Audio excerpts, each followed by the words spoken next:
Hope आप सब ठीक होंगे। और जैसे आप जानते हैं कि यूपीएससी मींस 2024 का पेपर आ चुका है। आज इन डिटेल हम बात करेंगे कि किस तरीके के क्वेश्चन जो हैं वो हिस्ट्री में पूछे गए और क्या परसेंटेज रही वो the ancient, medieval, modern and world history. So हम एक एक करके देखते हैं कि क्या इस बार फिर से आर्ट एंड कल्चर, फिलोसफी को मिक्स करके पूछा गया। तो होपफुली आपने पेपर तो चेक कर लिया होगा और फिर से एक बार हमें यही देखने को मिला कि यूपीएससी जो हिस्ट्री के ऊपर पर्टिकुलरली एंशंट हिस्ट्री के अंदर फिर से एक बार फिलोसफी को मिक्स करके आर्ट एंड कल्चर के थ्रू पूछा गया। और साथ में ही इस बार हमें वर्ल्ड हिस्ट्री से 2 क्वेश्चन देखने को मिले और मॉडर्न इंडियन हिस्ट्री से हमें एक ही क्वेश्चन देखने को मिला। मिडाइवल हिस्ट्री इस बार भी बिल्कुल ना के बराबर रही, बट मेनली जब ये पेपर्स आते हैं तो हमारे लिए ये होता है कि हमारा एक आइडिया लगता है, वो स्टूडेंट्स जो आगे एग्ज़ाम देने की तैयारी कर रहे हैं उनके लिए आई ओपनर होता है कि कहाँ पे हमें ज़्यादा से ज़्यादा टाइम स्पेंड करना है, कैसे नोट्स हमारे होने चाहिए। सो आज इस वीडियो में मैं आपको डीप एनालिसिस बताऊंगा कि पर्टिकुलरली किस तरीके से हम लोग अपने टॉपिक को चूज़ कर सकते हैं, कैसे हमारे नोट्स होने चाहिए और क्या प्रिपरेशन हमें आगे के लिए करनी पड़ेगी। सबसे पहले हम लिखते हैं कि एंशियंट हिस्ट्री के अंदर या कौन कौन से क्वेश्चन पूछे गए। तो टोटल इसमें 3 क्वेश्चंस रहे हैं। इट मीन्स फिर से वेटेज जो है वो ज़्यादा दिखाई गई है। तो अगर एंशियंट हिस्ट्री की प्रीलिम्स पर्सपेक्टिव से भी हम बात करें तो आपको पता होगा कि इस बार भी प्रीलिम्स में हम लोगों को एंशियंट हिस्ट्री से ही ज़्यादा क्वेश्चन देखने को मिले। बट जब मैं एंशियंट हिस्ट्री कह रहा हूँ तो it means I am talking about both the ancient history and art and culture as well. So क्योंकि हम एंशियंट हिस्ट्री को आर्ट एंड कल्चर के पर्सपेक्टिव से भी देखते हैं तो उसको क्योंकि हम अलग नहीं कर रहे, बट ये ऑफ कोर्स आप ये कह सकते हैं कि एंशियंट हिस्ट्री का आर्ट एंड कल्चर ज़्यादा देखने को मिला rather than I take philosophical question देखने को मिले। हम बात करते हैं पहले क्वेश्चन की। बहुत ही स्ट्रेट फॉरवर्ड क्वेश्चन था। मैं ये कह सकता हूँ कि एक एवरेज पूछा गया था, कोई बहुत डिफिकल्ट नहीं था। अगर एक बच्चा डीपली एनसीईआरटी को पढ़ चुका है, वो क्लास 6 की एनसीईआरटी से या क्लास 12 की एनसीईआरटी को बहुत अच्छे से पढ़ता तो शायद ये क्वेश्चन बन सकता था। अब अगर इसमें आप थोड़ा सा अंडरस्टैंड करें तो सिंपली उन्होंने इसमें जो आपको की पॉइंट अंडरलाइन के लिए पूछा है। दूसरा, आपको जब भी आप क्वेश्चंस को देखते हैं तो हमारा मेन होता है कि हमारे कौन से कीवर्ड हैं। और इसमें आप देखिए तो जो कीवर्ड्स हमें पूछे गए हैं वो एक तो सोसाइटी से रिलेटेड पूछा गया and second was related to the economy. अगर आप हर साल देखेंगे जब भी हम किसी टॉपिक को एंशियंट हिस्ट्री में पढ़ते हैं तो हमारा मेन मोटिव ये होता है कि जानना होता है कि वहाँ का समाज कैसा था, वहाँ का रिलीजन कैसा था, वहाँ का कल्चर कैसा था। और ऋग्वेद में, और क्योंकि ये 2 डिफरेंस करने के लिए बोल रहा है, आप देखेंगे यहाँ पे उसने क्लियरली ऋग्वेद का टर्म यूज किया है, फिर साथ में ही वो लेटर वैदिक पीरियड्स के बारे में बता रहा है। तो आप यहाँ पे कंपैरिजन कर सकते थे। जैसे हमें इंडियन सोसाइटी जब हम लोग पढ़ते हैं तो उसके अंदर हम लोगों को ये बताया जाता है कि लेटर वैदिक सोसाइटी को कंपैरिजन जब आप वैदिक सोसाइटी के साथ करते हैं तो यहाँ पे अगर मान लीजिए कि सोसाइटी के अंदर हम वुमेन्स की बात करते हैं तो कंपैरिजन करना है कि इन द लेटर वैदिक पीरियड की वुमेन्स जो है और उनकी कंडीशंस क्या थी। और आपका जो क्वेश्चन बनना चाहिए था वो सिर्फ सोसाइटी बेस्ड ही होना चाहिए था। अब इस सोसाइटी के अंदर बहुत सारे बच्चे ये कहते हैं कि सर क्या रिलीजन भी आ जाता है। ये ऑफ कोर्स आप रिलीजन को उसके साथ यूज़ कर सकते थे कि वहाँ पे या वुमेन्स को पर्टिकुलरली जो लोअर साइड्स वुमेन्स थी उनको इजाज़त नहीं दी जाती थी, या जो अपर क्लासेस की वुमेन थी उनको मौका मिलता था कि वो बात करती थी वो। तो हम ये मानते हैं कि अब इसमें भी हमें ये याद रखना है कि लेटर वैदिक पीरियड को भी हम 2 हिस्सों में डिवाइड करते हैं, क्योंकि आप यूपीएससी के लिए दे रहे हैं तो इसमें भी हमारे 2 फेज़ हैं। फेज़ फर्स्ट आता है और फिर फेज़ सेकंड आता है। तो उसमें भी हमें कुछ डिफरेंसेस देखने को मिली हैं। क्लियरली मैं ये कह सकता हूँ एक कंपैरिजन बेस्ड क्वेश्चन था, बहुत इजीली किया जा सकता है। जब हम इकोनॉमी की बात करते हैं तो हम सब जानते हैं कि अर्ली वैदिक पीरियड के अंदर यहाँ पे ज़्यादातर जो इकोनॉमी बेस्ड थी वो पेस्टोरिज्म के ऊपर थी। आप सब जानते हैं कि उन्होंने उसी तरीके के रिलीजन्स को भी बनाया जिससे उनकी पेस्टोरिज्म को प्रोटेक्ट किया जाए, जिसमें उन्होंने कैटल्स के बारे में बात की है। तो हम ये कहते हैं कि जो उनकी ऋग्वेद की सोसाइटी थी वो प्योरली इकोनॉमिकल बीस्ट में हम लोगों को कैटल रेयरिंग तौर पे देखने को मिली। जब हम लेटर वैदिक पीरियड के अंदर चले जाते हैं तो वहाँ पे हमें इकोनॉमी जो है वो एग्रीकल्चर बेस्ड देखने को मिली, लेकिन यहाँ पे बहुत सारी डाइवर्सिफिकेशन हुई। ऐसा ये नहीं कह सकते कि खाली एग्रीकल्चर करते थे सर, वो पेस्टोलिज्म के ऊपर भी बहुत ज़्यादा काम उन्होंने किया है। उसके अलावा वहाँ पे कारपेंटर्स ये वगैरह भी आना शुरू हो गए, तो आपको पूरा डिफाइन करना था। बट मैं ये कह सकता हूँ कि अगर एक बच्चे ने बहुत अच्छे से क्लास को देखा होगा और एक अच्छी स्ट्रॉन्ग होल्ड उसकी एनसीईआरटी के ऊपर होगी तो एक बहुत अच्छा आंसर लिखा जा सकता था। 10 मार्क्स का एक क्वेश्चन था। तो मैं ये कह सकता हूँ in comparison to the previous year question paper, मुझे खुद को और इवन दो मैं जिन स्टूडेंट्स से भी मिला उन स्टूडेंट्स का भी ये मानना था कि इतना कोई अलग से क्वेश्चन नहीं बनाया गया, बड़ा सिंपल सा था कि आप वहाँ की सोसाइटी और इकोनॉमी के बारे में बताएं कि ऋग्वेद में कैसी थी और फिर लेटर वैदिक पीरियड के अंदर कैसे चेंज हुई। लेकिन ऐसा नहीं है कि जितना आपको ये सिंपल क्वेश्चन दिखता है और उतना सिंपल है। बहुत डीप अंडरस्टैंडिंग चाहिए क्योंकि इसमें काफ़ी सारी ऐसी चीज़ें हैं जो फैक्ट बेस्ड हैं और फैक्ट्स अक्सर जो हैं वो हमारे चेंज हो जाते हैं। सो आई विल सजेस्ट कि अगर आपने इसमें थोड़ा सा, जो बच्चे आगे के लिए एग्जाम के लिए प्रिपेयर कर रहे हैं, थोड़ा सा फैक्ट्स को चेक कर लें कि ऋग्वेद के फैक्ट्स और लेटर वैदिक पीरियड के फैक्ट्स को हम लोग देख लें। और जब भी हम फैक्ट के बारे में बात करते हैं तो better is to go through for the NCERT because it very book to book, क्योंकि अलग अलग बुक्स के अंदर अलग अलग चीज़ें बात की गई हैं। तो एक फैक्चुअल इन्फॉर्मेशन का होना यहाँ पे बहुत इंपॉर्टेंट है। और अगर आपके पास 10-15 फैक्ट्स हैं तो उसके ऊपर एक बात की जा सकती है।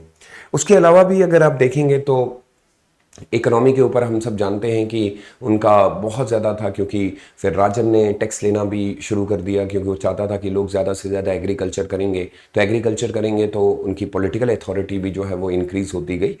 तो ओवरऑल आई कैन से it's a best question. Hopefully मुझे ये लगता है कि अगर आप आगे की प्रिपरेशन कर रहे हैं एक बार फिर से आप चेक कर लीजिएगा। और मैं फिर से रिकमेंड करूँगा कि आप एनसीईआरटी क्लास 6 क्लास 12 की एनसीईआरटी को भी पढ़ के इसको किया जा सकता था।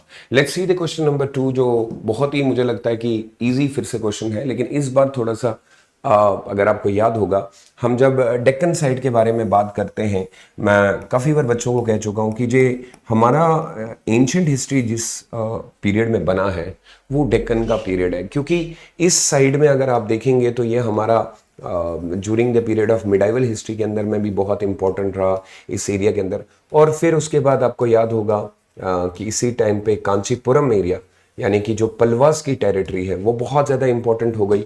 क्योंकि अक्सर during the period of ancient history के अंदर जब हम बात करते हैं तो यहाँ पे हमें पलवास देखने को मिले।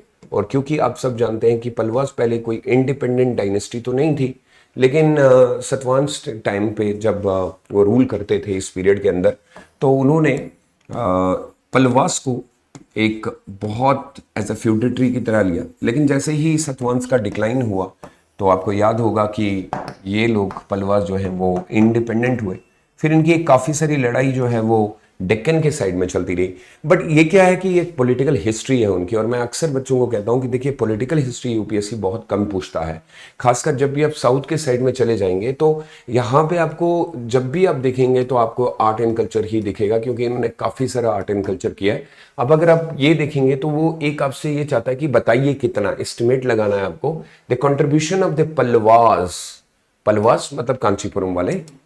और यहाँ पे क्योंकि उन्होंने मेंशन भी किया है the development of the art and literature, इसमें दो इंपॉर्टेंट चीजें होती, आपको कम से कम 3-4 लिटरेचर्स याद रखनी थी।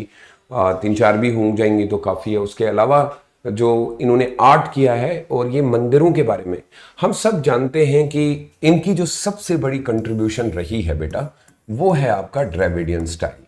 और Dravidian style of temple architecture सबसे इंपॉर्टेंट इंडिया में रहा। और इसी समय हमारे जो मंदिर थे, जो टेम्पल्स थे, उनके अंदर काफी सारी चेंज, यही वो लोग थे जिन्होंने शुरुआत भी की आपकी रॉक कट आर्किटेक्चर के अंदर। इन्होंने अलग अलग आर्किटेक्चर्स के थ्रू किया।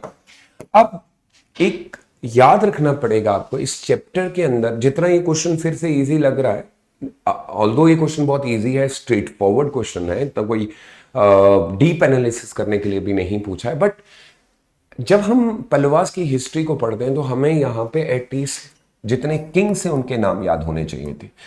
इस आंसर के लिए किंग का नाम याद होना बहुत इंपॉर्टेंट था, क्योंकि अलग अलग किंग्स ने अलग अलग टाइम पे अलग अलग तरह के डेवलपमेंट की है, क्योंकि Dravidian style of temple architecture जो है वो बहुत ही ग्रेजुअल और एवोल्यूशन पीरियड से फेज वाइज बढ़ा है।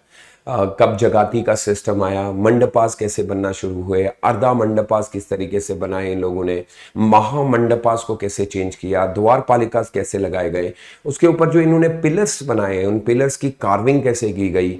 अच्छा, अब ये क्यूबिक फॉर्म में है, ये सर्कुलर फॉर्म में है, इनका बेस कैसे रखा गया है, इनके कैपिटल तो नहीं शो किए गए हैं, लेकिन प्रॉब्लम ये है कि इसको आपने एक पर्टिकुलर राजा के थ्रू ही पढ़ना है। अब राजाओं के थ्रू पढ़ने का मतलब है, जैसे आपने महेंद्र वर्मन को पढ़ लिया तो उन्होंने अलग तरीके का आर्ट किया, उन्होंने टाइटल्स अलग अलग लिए। फिर उसके बाद जो अपराजिता आए उन्होंने बहुत अलग से एक नए तरीके का कंट्रीब्यूशन इंडिया को दिया, एक नए तरीके के टेम्पल बनाए। तो मैं आपको यही सजेस्ट करूंगा कि जब भी आप पलवास पढ़ें, आप ज्यादा उनकी पॉलिटिकल हिस्ट्री, जैसे जो ये हिस्ट्री मैंने बताई, ये हिस्ट्री आप सिर्फ इसलिए पढ़ते हैं ताकि आप अंडरस्टैंड कर पाएं।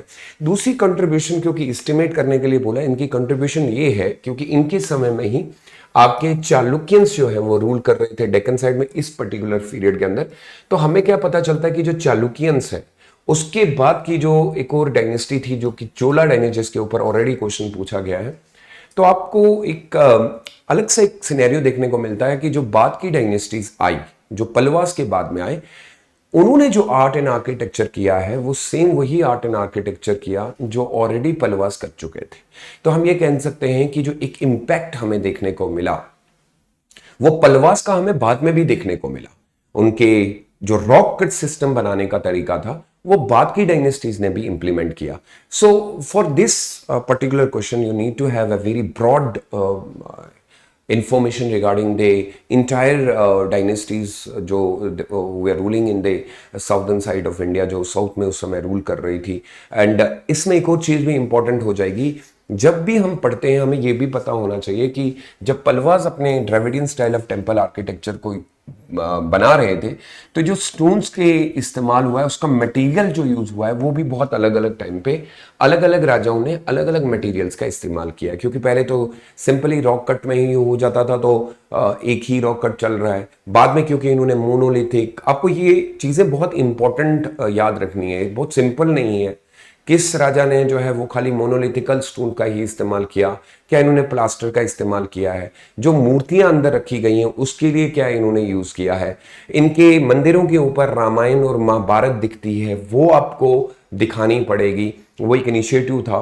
उसके बाद यही जो मंदिर हुआ करते थे, ये जो टेम्पल्स, और अलग अलग राजाओं के आपको अलग अलग टेम्पल्स डिफाइन करने पड़ेंगे, जस्टिफाई करना पड़ेगा कि ये इस मंदिर इसके टाइम पे बना। इसीलिए हमारा Dravidian style of temple architecture के अंदर जब हम पलवास को पढ़ते हैं तो उनके स्टेज वाइज हैं। ये एक स्टेज है, ये सेकंड स्टेज है, ये थर्ड स्टेज है। तो you need to give a answer in such a way, वो झलकना चाहिए कि एक यूनिकनेस आनी चाहिए। आपको ऐसा क्या लिखेंगे आपकी वो जो चेक करने वाला हो उसको ये आंसर, क्योंकि एवरेज के हिसाब से देखें तो इस आंसर को सबने अटेम्प्ट तो किया होगा, बट ऐसा होता है कि आप क्या ऐसा अलग यूनिक लिख के आए हैं वहां पे जिसकी वजह से वो आपको हाईएस्ट मार्क्स दे। तो फॉर दैट आपको एक अंडरस्टैंडिंग ब्रॉड, आपका रिप्रेजेंटेशन किस तरीके से होता है। अदरवाइज पलवास के बारे में सब जानते हैं। फिर से मुझे इधर आर्ट एंड कल्चर देखने को मिला, और इसके बाद हमारे पास तीसरा क्वेश्चन भी सेम, इन्होंने कोई ज्यादा उतना अलग से यूनिक नहीं किया है। सेम वही चीज जो है जो पीछे वाले क्वेश्चन में पूछी है कि आप चोलास तो नहीं है लेकिन चोलाओं का नाम अभी भी है। सिंपल इसलिए उनका नाम है क्योंकि इनके टाइम पे अगर आप देखेंगे तो आर्ट एंड आर्किटेक्चर बहुत ज्यादा हो। अब चोलास अंपायर की एक लेगेसी है, आप सब जानते हैं कि उनका एक पॉलिटिकल सिनेरियो बहुत लंबा रहा, उन्होंने काफी टाइम तक रूल किया और उसके अंदर काफ़ी सारी चीज़ें चेंज करके लेके आए। उनकी एक लेगेसी इस बात की भी रही कि श्रीलंका तक रूल किया और उसके बाहर भी जाके रूल किया। ट्रेड उनके टाइम पे बहुत इंपॉर्टेंट हुआ। But at the same time हम साथ हैं, मुझे याद आता है गंगाई कोंडा चोलापुरम, एक बहुत बड़े बड़े भारी भरकम नाम, बृहदेश्वरा टेम्पल, राजा राजेश्वरा टेम्पल। तो अभी आपको जो इसके अगर चिदम्बरा टेम्पल, ये वो टेम्पल थे जिन्होंने चोला अंपायर को नीचे से ऊपर लेके आ गए। क्योंकि चोलास का पहले जो सिनेरियो रहा आप सब जानते हैं कि जब इनके फाउंडर विजयालया, जो कि मैं अब यहां पे याद रखिएगा कि हम बात जो कर रहे हैं दो पर्सपेक्टिव से हो सकती है। एक तो आपके इंपीरियल चोलाज हैं, फिर आपके एक संगम चोलाज हैं, और फिर आपके जो है तीसरे वो आते हैं आपके लेटर चोलाज। तो पहले मान लीजिए कि आपके संगम चोलाज आ गए, इंपीरियल चोलाज आ गए, तो आपको ये पता होना चाहिए कि चोलास की एक लेगेसी बहुत पहले से। आर्ट एंड आर्किटेक्चर में तो संगम चोलास के थ्रू भी हमें काफी सारी चीजें मिली, लेकिन जो सबसे बड़ा कंट्रीब्यूशन हमें मिला है इन terms of art and culture, वो आपको इंपीरियल चोला से देखने को मिला। बहुत यूनिक, खासकर आप इसमें राजेंद्र चोला को ले लें, फिर आप जो है राजा राजा चोला को ले लें, ठीक है, ये सारे कुलुतुंगा को ले लें आप।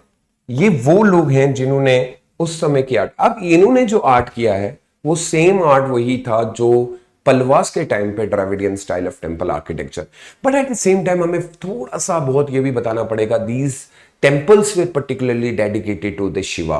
अगर अर्लियर आप देखेंगे बाद में, क्योंकि उन्होंने चेंज किया, फिर अर्लियर टाइम पे उनकी जो भक्ति थी that was toward the Shiva, और जितने भी हमें मंदिर देखने को मिले वो शिव को डेडिकेट किया जाते थे।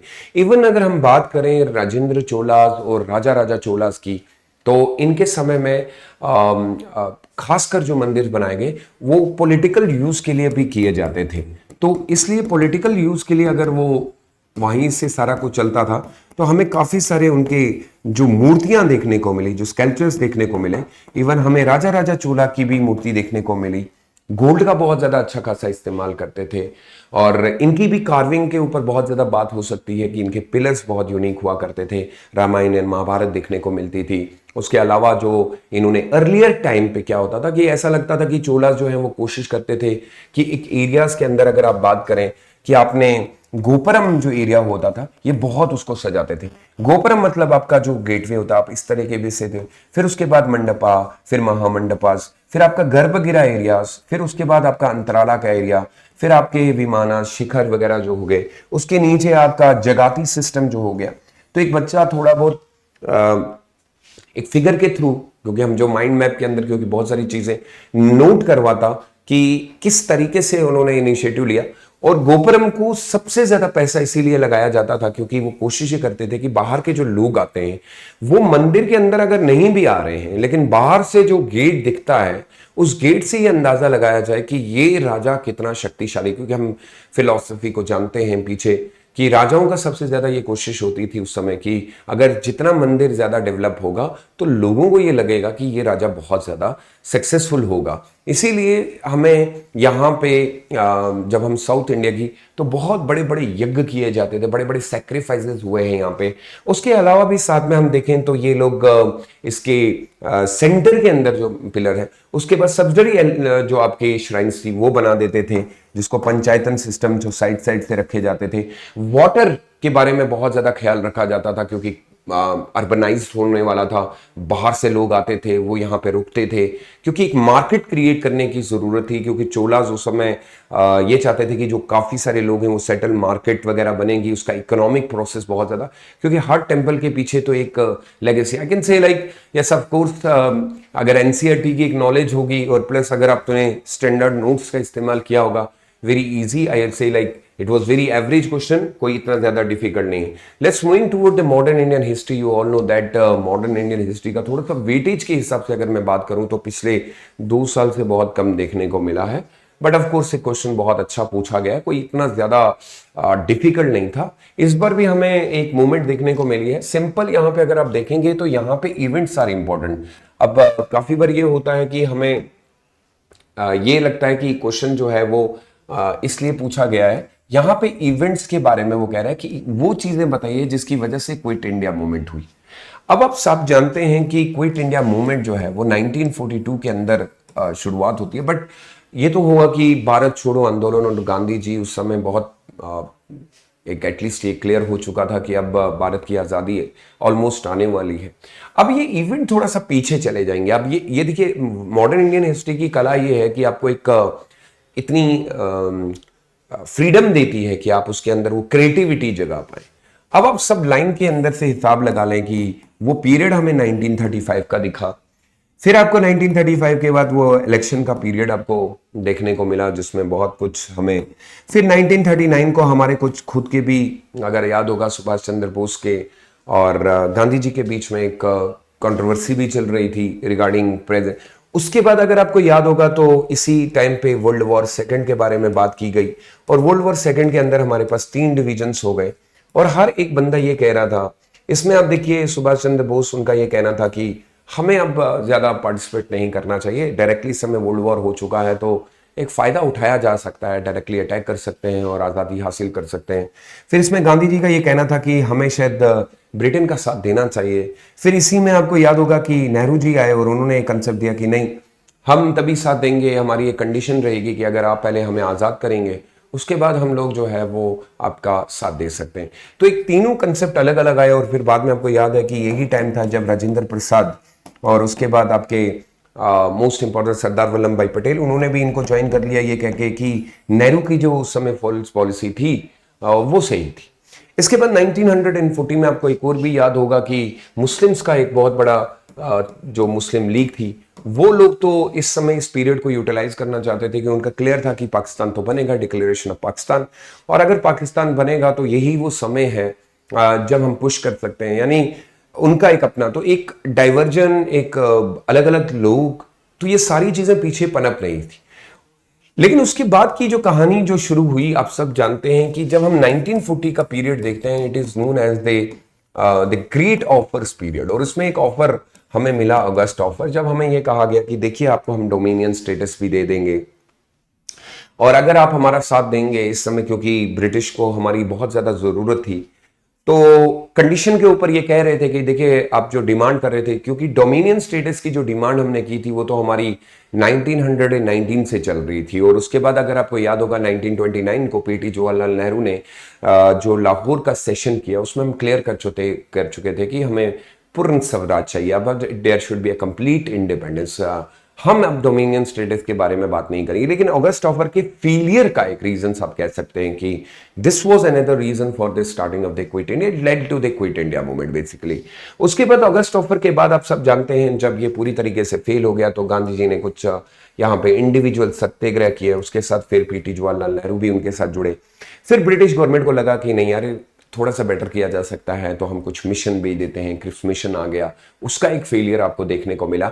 हम ये कह सकते हैं कि पीछे ब्रिटेन के दिए गए ऑफर से और गांधी जी की जो पॉलिसी से उसे ना मैच करने के कारण भारत को ये लगा कि नाउ अब शायद ये सारी चीजें जो वो पॉलिसी दे रहे हैं हमें और जो उन्होंने चीजें बोली हैं वो बिल्कुल भी सूट कर ही नहीं रही हैं, यानी वो मैच नहीं कर रही। इसलिए बेटर होगा कि हमें भारत छोड़ो आंदोलन पे जाना पड़ेगा। और फिर आप सब जानते हैं कि इस आंदोलन के अंदर एक बहुत बड़ा रेवोल्यूशनरी पीरियड हमें देखने को मिला when Gandhi decided to start this movement by saying do or die, करो या मरो। और बट अनफॉर्चुनेटली आप सब जानते हैं कि quit India movement was a leaderless movement, क्योंकि गांधी जी को अरेस्ट कर लिया गया और उसके बाद गांधी जी को मौका नहीं मिला कि वो वापस फिर इसमें पार्टिसिपेट कर पाए।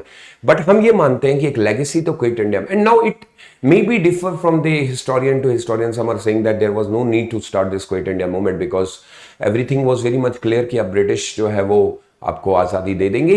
But overall I can say like this period was very much important because इस पीरियड के अंदर हमें जो यूनिटी देखने को मिली still in Quit India movement, the Muslim League बिल्कुल भी पार्टिसिपेट नहीं कर रही थी, उनका अपने इश्यूज भी चल रहे थे। And at the same time you all know that Bengal का फेमाइन वाज आल्सो, उसका भी एक दिक्कत बहुत ज़्यादा सता रहा था।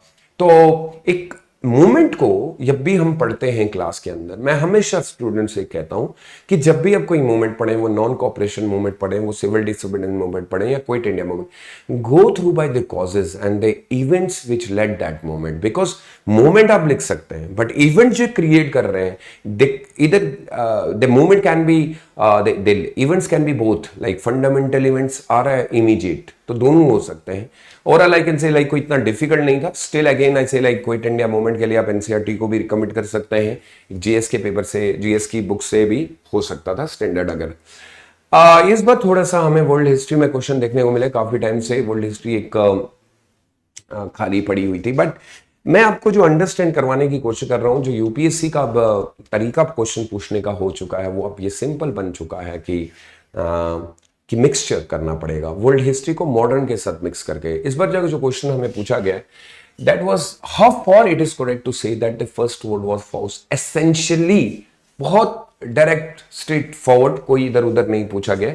और मुझे उम्मीद है कि एक स्टूडेंट इसका आंसर, अगर उन्होंने आईआर की क्लासेस, फिर पॉलिटी की क्लासेस, फिर हिस्ट्री की क्लासेस दी होंगी, तो इजीली हो सकता है। आप भी जानते हैं कि फर्स्ट वर्ल्ड वॉर के पीछे थोड़ा सा आपको पीछे बैकग्राउंड में जाना चाहिए, और आप जब जानते होंगे कि एक हमें यूनिफिकेशन ऑफ इटली पढ़ाई गई होगी और यूनिफिकेशन ऑफ जर्मनी, और उसमें एक जर्मनी का जो आपको एक बंदा पढ़ाया गया होगा जिसमें ओटो वन बिस्मार्क जिसका नाम है, और उनकी लेगेसी में आप देखिए ना, बहुत इंपॉर्टेंट लेगेसी उनकी रही है, क्योंकि काफी सारे उन्होंने ग्रुपिज्म जो बनाया उस समय, और फिर ब्रिटेन को ये कहा कि मैं नेवी नहीं बनाऊंगा। फिर उसके बाद उनके जाने के बाद ब्रिटेन के साथ जो लड़ाई हुई, तो हम ये मानते, देखिए ये एक फिलोसफिकल क्वेश्चन हो सकता है, लेकिन इसके लिए डीप अंडरस्टैंडिंग आपको ये रखनी पड़ेगी कि पीछे जो सारा कुछ हो रहा था, क्या आप ये मानते हैं कि एक बैलेंस ऑफ पावर के लिए एक लड़ाई चल रही थी।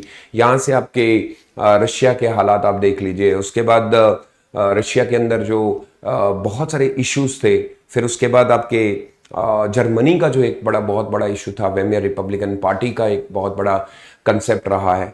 तो ओवरऑल आई कैन से यस ऑफ कोर्स एक बैलेंस ऑफ पावर, हर कोई बचने की कोशिश कर रहा था। उस बचने की कोशिश के अंदर भी यही था कि एक बंदा लड़ेगा तो डेफिनेटली उसको लगेगा कि वो डिफेंड कर रहा है।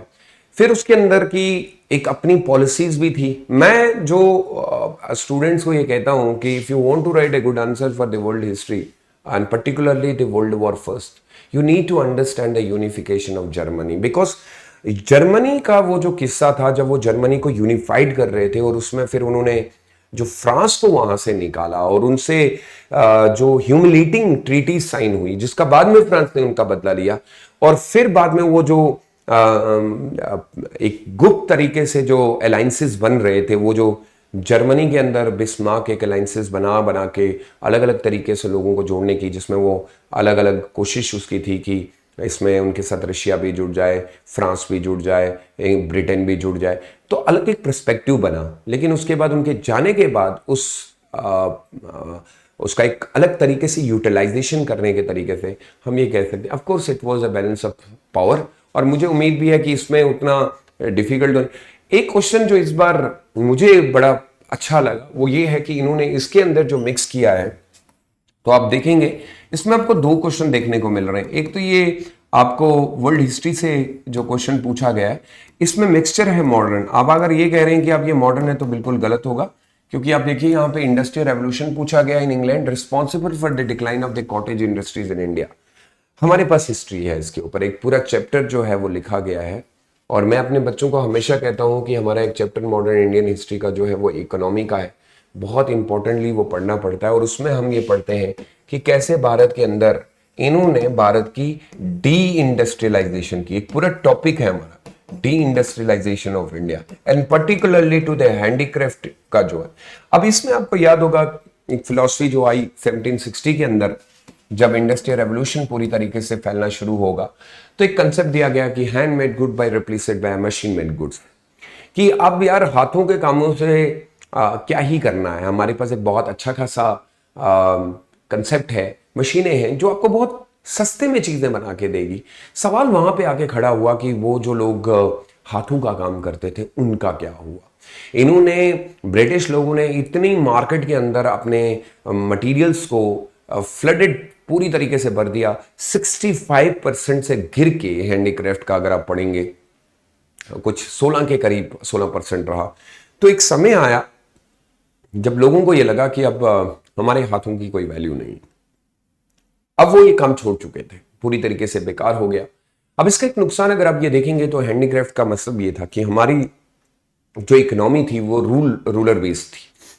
अक्सर लोग बार्टर सिस्टम के थ्रू एक्सचेंज करके अपनी डिमांड्स को पूरा कर लेते थे, लेकिन जब इनसे काम ही छूटा गया तो ये इनको स्लेव बना दिया गया, बाउंडेड लेबर रखा गया, और पूरी तरीके से भारत की जो वो कॉटेज हैंडलूम इंडस्ट्रीज थी उनको बहुत ज्यादा नुकसान हुआ। तो मैं ये मानता हूं कि शायद इंडस्ट्रियल रेवोल्यूशन ने पूरे देशों को फायदा हुआ, इंडिया के लिए पर्टिकुलरली, वो भी तब जब हम लोगों के, आपको याद होगा कि 1760 उसके बाद 1770 एक बड़ा गंदा पीरियड रहा, क्योंकि बंगाल के अंदर एक ग्रेट फेमाइन भी देखने को मिला, मिलियंस ऑफ लोग मर गए। तो उसके जो रीजंस जब हम जानने की कोशिश करते हैं, क्योंकि हमारा एग्रीकल्चर के अंदर इन्होंने पूरी तरीके से कमर्शलाइजेशन ऑफ इंडियन एग्रीकल्चर कर दिया गया था। बची कुची हैंडीक्राफ्ट का काम था वो भी उनसे छीन लिया गया, क्योंकि इनको महंगा पड़ता था, तो इन्होंने कहा कि मशीनों के साथ तो कंपटीशन करना हमारा मशीनों के साथ बहुत मुश्किल हुआ। इवन इंडिया के लोग भी मशीनों की ही चीजें खरीदते थे क्योंकि वो सस्ते में पड़ती थी, और इनका मेन मकसद था कि इनका जो सारा पावर है वो हम लोग लोगे। और आपको याद भी होगा कि कॉटन वगैरह की बिजनेस वो बहुत ज्यादा यूरोप में थी, और इंडिया का कॉटन बहुत ज्यादा बिकता था। तो उसको मैनचेस्टर कंपनी एक कंपटीशन के तौर पे उसको लगता था कि अगर इंडिया की मार्केट को हमने खत्म नहीं किया तो हमारी मार्केट आगे नहीं बढ़ेगी। I would say like again फिर से एक बार ये चैप्टर मॉडर्न इंडियन हिस्ट्री से और वर्ल्ड हिस्ट्री से कंबाइन करके पूछा जा सकता है। ओवरऑल इस बार का मैं ये कह सकता हूं कि जो हिस्ट्री का पेपर इन्होंने पूछा है वो बहुत ही इजी था, इतना कोई टफ नहीं था। मैं आप सबसे एक रिक्वेस्ट करूंगा, कोई यूनिकनेस नहीं करना है, कोई अलग सी चीज नहीं करनी है। बस दिमाग में ये याद रखना है, keep your content less and go for the revision, more revision rather than moving from one book to another book, एक बुक से दूसरी बुक। कोई एक्स्ट्रा ऑर्डिनरी नहीं करना है, आपको अपने नोट्स को चेक करना है, आप वो चीजें वो पर्सपेक्टिव प्रॉपर कर रहे हैं तो ये एग्जाम आप पूरा कर पाएंगे। हम बात कर रहे हैं GS1 इंडियन सोसाइटी की, और जैसे कि आप जानते होंगे कि इंडियन सोसाइटी का एक मेजर रोल रहता है, और आप पिछले कहीं 3-4 साल से अगर आप देखेंगे, और इवन दो उसके पीछे भी जाएंगे आप, तो आपको पता चलेगा कि काफ़ी सारे क्वेश्चन जो हैं वो इंडियन सोसाइटी से पूछे जाते हैं। अब इसमें एक जो मोस्टली हम क्वेश्चन तो देख लेंगे, बट इम्पॉर्टेंट चीज़ जो आपके लिए मैं आपको समझाना चाहता हूँ वो ये है कि काइंडली अगर आप इंडियन सोसाइटी पढ़ रहे हैं या अगर आगे आपको पढ़ना है तो कोशिश करिए कि पहले आप NCERT से जितने भी आपके बेसिक्स पॉइंट्स हैं वो क्लियर करिए। दूसरा, try to find out from the current affair. देखिए, आपको ये समझना पड़ेगा कि इंडियन सोसाइटी कंटिन्यूसली चेंज हो रही है, तो अगर आप प्रीवियसली चीज़ों को वही जो ऑलरेडी बुक्स के अंदर मेंशन है, तो ये वो किताब है जो चलते फिरते आपको समाज में दिखती है। यूपीएससी ये जानना चाहता है स्टूडेंट से कि आखिर कितनी नॉलेज उसने सोसाइटी के ऊपर रखी है, वो फैमिली की रिलेशंस पे क्या असर हो रहा है, सुसाइड रेट्स किस तरीके से बढ़ रहे हैं, चाइल्ड का क्या हाल है, लेबर्स का क्या हाल है, हमारी रूट्स का क्या हाल है। तो कुछ चीज़ें ऐसी होती हैं जो मैं अपने स्टूडेंट्स को बार बार कहता हूँ कि आप कोशिश करिए कि बुक्स के बाहर थोड़ा सा एक्सप्लोर करिए इंडियन सोसाइटी को। आप NGOs की बात कर लीजिए कि उनका क्या काम चल रहा है और कैसे हम लोगों की हेल्प कर रहे हैं। आप मार्जिनलाइज ग्रुप के बारे में बात करिए, आप दलित्स के इश्यूज़ को देखिए उनका क्या हो रहा है, आप गवर्नमेंट की स्कीम्स को फाइंड आउट करिए कि ये स्कीम किस तरीके से है, हमारे एजुकेशन सेक्टर में क्या हाल है, हमारी मेडिकल जो डिपार्टमेंट है वो कहाँ पे है। तो इन सारी चीज़ों को देखने के बाद आपको ये एहसास होगा कि बेसिकली इंडियन सोसाइटी एक चलती फिरती किताब है। आइए देखते हैं कि इस बार यूपीएससी ने हमसे कुछ बहुत ही डायरेक्टली और स्ट्रेट फॉरवर्ड क्वेश्चन, मैं ऐसा नहीं कह सकता कि बहुत इजी क्वेश्चन थे as compare to the history. I will say like of course current affair based मुझे ये लगा कि शायद वो जानना चाहता है अब आपसे कि आप बीइंग एज IAS ऑफिसर, जो आपका काम है, जिस डिस्ट्रिक्ट को आप संभालने जा रहे हैं, जिस सोसाइटी को आप संभालें, उसके बारे में आपकी क्या राय है। प्रॉब्लम्स आपको बताई गई हैं, आपसे सलूशन जानने की कोशिश की है, क्योंकि वही इस बार ये सवाल कि वो इंडियन सोसाइटी क्वेश्चन आपसे इससे पूछता है कि आप रिप्रेजेंट कैसे करते हैं उस आंसर को, ताकि वो आपको चूज करे कि हाँ इस बंदे में वो टैलेंट है, ये हमारी प्रॉब्लम्स को, हम प्रॉब्लम्स पढ़ते हैं लेकिन हमारे लिए इंपॉर्टेंट ये होता है कि उन प्रॉब्लम्स को पढ़ने के बाद आपके पास क्या सोल्यूशन है। अब आप ये देखिए कि इन्होंने ये कहा है कि क्यों लोग, why do larger city attract more migrant than the smaller town. बड़ा सिंपल है, discuss in the light of condition in developing countries. अब जो हमारी डेवलपिंग, आप सब जानते हैं कि हमें एक टॉपिक है जिसमें हम लोग माइग्रेशंस को बहुत ब्रीफली पढ़ते हैं, और आप सब जानते हैं कि माइग्रेशन के सर्टेन रीजंस हो सकते हैं। Migration can be pull factor और पुश फैक्टर के थ्रू जो है वो डिवाइड हो जाता है, और खासकर हमारे जो ज़्यादातर माइग्रेशन देखने को मिली है वो आपकी रूरल टू अर्बन्स जो है वो बहुत ज़्यादा होती है। अब आप सब जानते हैं कि अर्बन एरियाज में जो इकोनॉमिक सेक्टर है, या जो हमारा हेल्थ सेक्टर है, या हमारा एजुकेशन सेक्टर है, या जो हमारा वर्क कल्चर है, वो लोगों को अट्रैक्ट कर रहा है इन एज कम्पेयर टू। और ये हमें अगर इंडिया के पर्सपेक्टिव से हम लोग देख रहे हैं, क्योंकि यहाँ पे कह रहा है कि discuss in the light of the developing countries, तो डेवलपिंग कंट्रीज की तौर पे अगर हम देखें तो लोग अब शहरों की ओर इस तरीके से मुड़ रहे हैं ताकि उनको एक बेटर अपॉर्चुनिटीज मिले, ताकि वो वहां पे जाके कुछ काम करें। बट इसके कुछ हिस्टोरिकल फैक्ट्स आपको देने पड़ेंगे। जब हम ये बात कर रहे हैं कि वो रूरल एरिया से निकल के आपके अर्बन एरियाज के अंदर आ रहे हैं, तो ये सेक्टर भी इसके साथ हिट हो रहा है। हमें अभी याद है कि कोविड-19 के अंदर हमारी रिवर्स माइग्रेशन हुई थी, जहां पे लोग रूरल अर्बन से रूरल की ओर गए, क्योंकि शहर का सारा कुछ। लेकिन जैसे जैसे हम क्योंकि यूपीएससी का एक बहुत करीबी जो टॉपिक रहा है वो अर्बनाइजेशन है, क्योंकि जैसे जैसे आप आगे अट्रैक्ट कर रहे हैं माइग्रेंट्स को, क्या इन माइग्रेंट्स को जो कि बड़ी शहरों के अंदर जो आ रहे हैं, क्या उनको वो अपॉर्चुनिटीज़ प्रोवाइड की जाती है? फिर क्योंकि सिटीज़ के अंदर जो हमारे इश्यूज हमें देखने को मिलते हैं वो बहुत लार्जर स्केल के ऊपर हो जाते हैं। मैं ये कह सकता हूँ कि एक बहुत इजी क्वेश्चन है, और आपको इसमें डीप एनालिसिस करके बताना है कि क्या ऐसी चीज़ें हैं जो अट्रैक्ट कर रही हैं। इधर इट कैन कुड बी है नाउ कुछ नए ट्रेंड्स हमारे आए हैं, वो आईटी सेक्टर आप ले लें जो बहुत ज़्यादा अट्रैक्ट कर रहा है लोगों को। एक कैपिटलिस्ट क्लासेस का इमरजेंस जो हुआ वो अट्रैक्ट कर रहा है, एनजीओज का एक अलग सा है। But at the same time कहीं ये चैलेंज तो नहीं है उन डेवलपिंग कंट्रीज़ को जहाँ पे ऑलरेडी हमारे पास अर्बनाइजेशन के अंदर बहुत सारे प्रॉब्लम्स ऑलरेडी है। तो मैं ये मान सकता हूँ कि एवरेज क्वेश्चन के तौर पे इसके बाद आपको याद होगा कि अब एक नया term was recently in news called demographic winter term. मुझे याद है कि सोशियोलॉजी के अंदर हमारे पास एक थ्योरी आती है जिसको हम डेमोग्राफिक ट्रांजिशन थ्योरी कहते हैं। अब सवाल यहाँ पे आप सब जानते होंगे कि इंडिया के लिए एक अच्छी चीज़ ये है कि जो पॉपुलेशन हमारे पास है वो ऐसी पॉपुलेशन है जो यंग एज की है, जिनका हम यूज़ कर सकते हैं। लेकिन एट द सेम टाइम अब अगर आप कोशिश करेंगे, इसने कितना एक बहुत सिंपल तरीके से पूछा है कि what is the concept of a democratic winter. पहले तो एक टर्म ही यूज़ किया है, is the world moving toward, और वर्ल्ड है ये इंडिया नहीं है, मूविंग टुवर्ड सच ए सिचुएशन इलॉबरेट। पहले तो ये याद रखिएगा कि हम जब डेमोग्राफिक विंटर के बारे में कह रहे हैं तो ये सीधा हम बात कर रहे हैं बर्थ रेट डिक्लाइन हो रही है। पर्टिकुलरली अगर आप देखेंगे कुछ वर्ल्ड की कंट्रीज के बारे में बात कर लें जिसमें मैंने कुछ मेंशन भी किए हैं, जैसे आपका इटली, जर्मनी, स्पेन, तो लोग ना अब बर्थ रेट की जो रेट है वो बहुत कम हो गई है। और ऐसे एज हमारे पास है जो एज बहुत ही ज़्यादा ओल्ड हो गई, या इस एज में हैं जिनसे हम उम्मीद नहीं कर सकते कि वो कुछ खास कंट्रीब्यूशन इकोनॉमी के लिए कर सकते हैं। इसके बहुत सारे फैक्टर देखिए, बहुत develop and non developing countries के अंदर हमें ये देखने को मिलता है। ऐसा नहीं कह सकते कि डेमोग्राफिक विंटर का जो बर्थ रेट डिक्लाइन का रीज़न जो है वो खाली एक जगह पे है, वो बहुत जगह पे आपको देखने को मिलेगा। World move toward the democratic winter, of course move हुआ है, इटली, जर्मनी, स्पेन। और अगर इसमें रीजंस देखूं मैं क्यों ऐसा हो रहा है, तो अब मॉडर्नाइज हो गए। अब आपका बहुत शादी लेट करने का मन कर रहा है, मॉडर्नाइजेशन, आप बिजी हैं बहुत लाइफ से।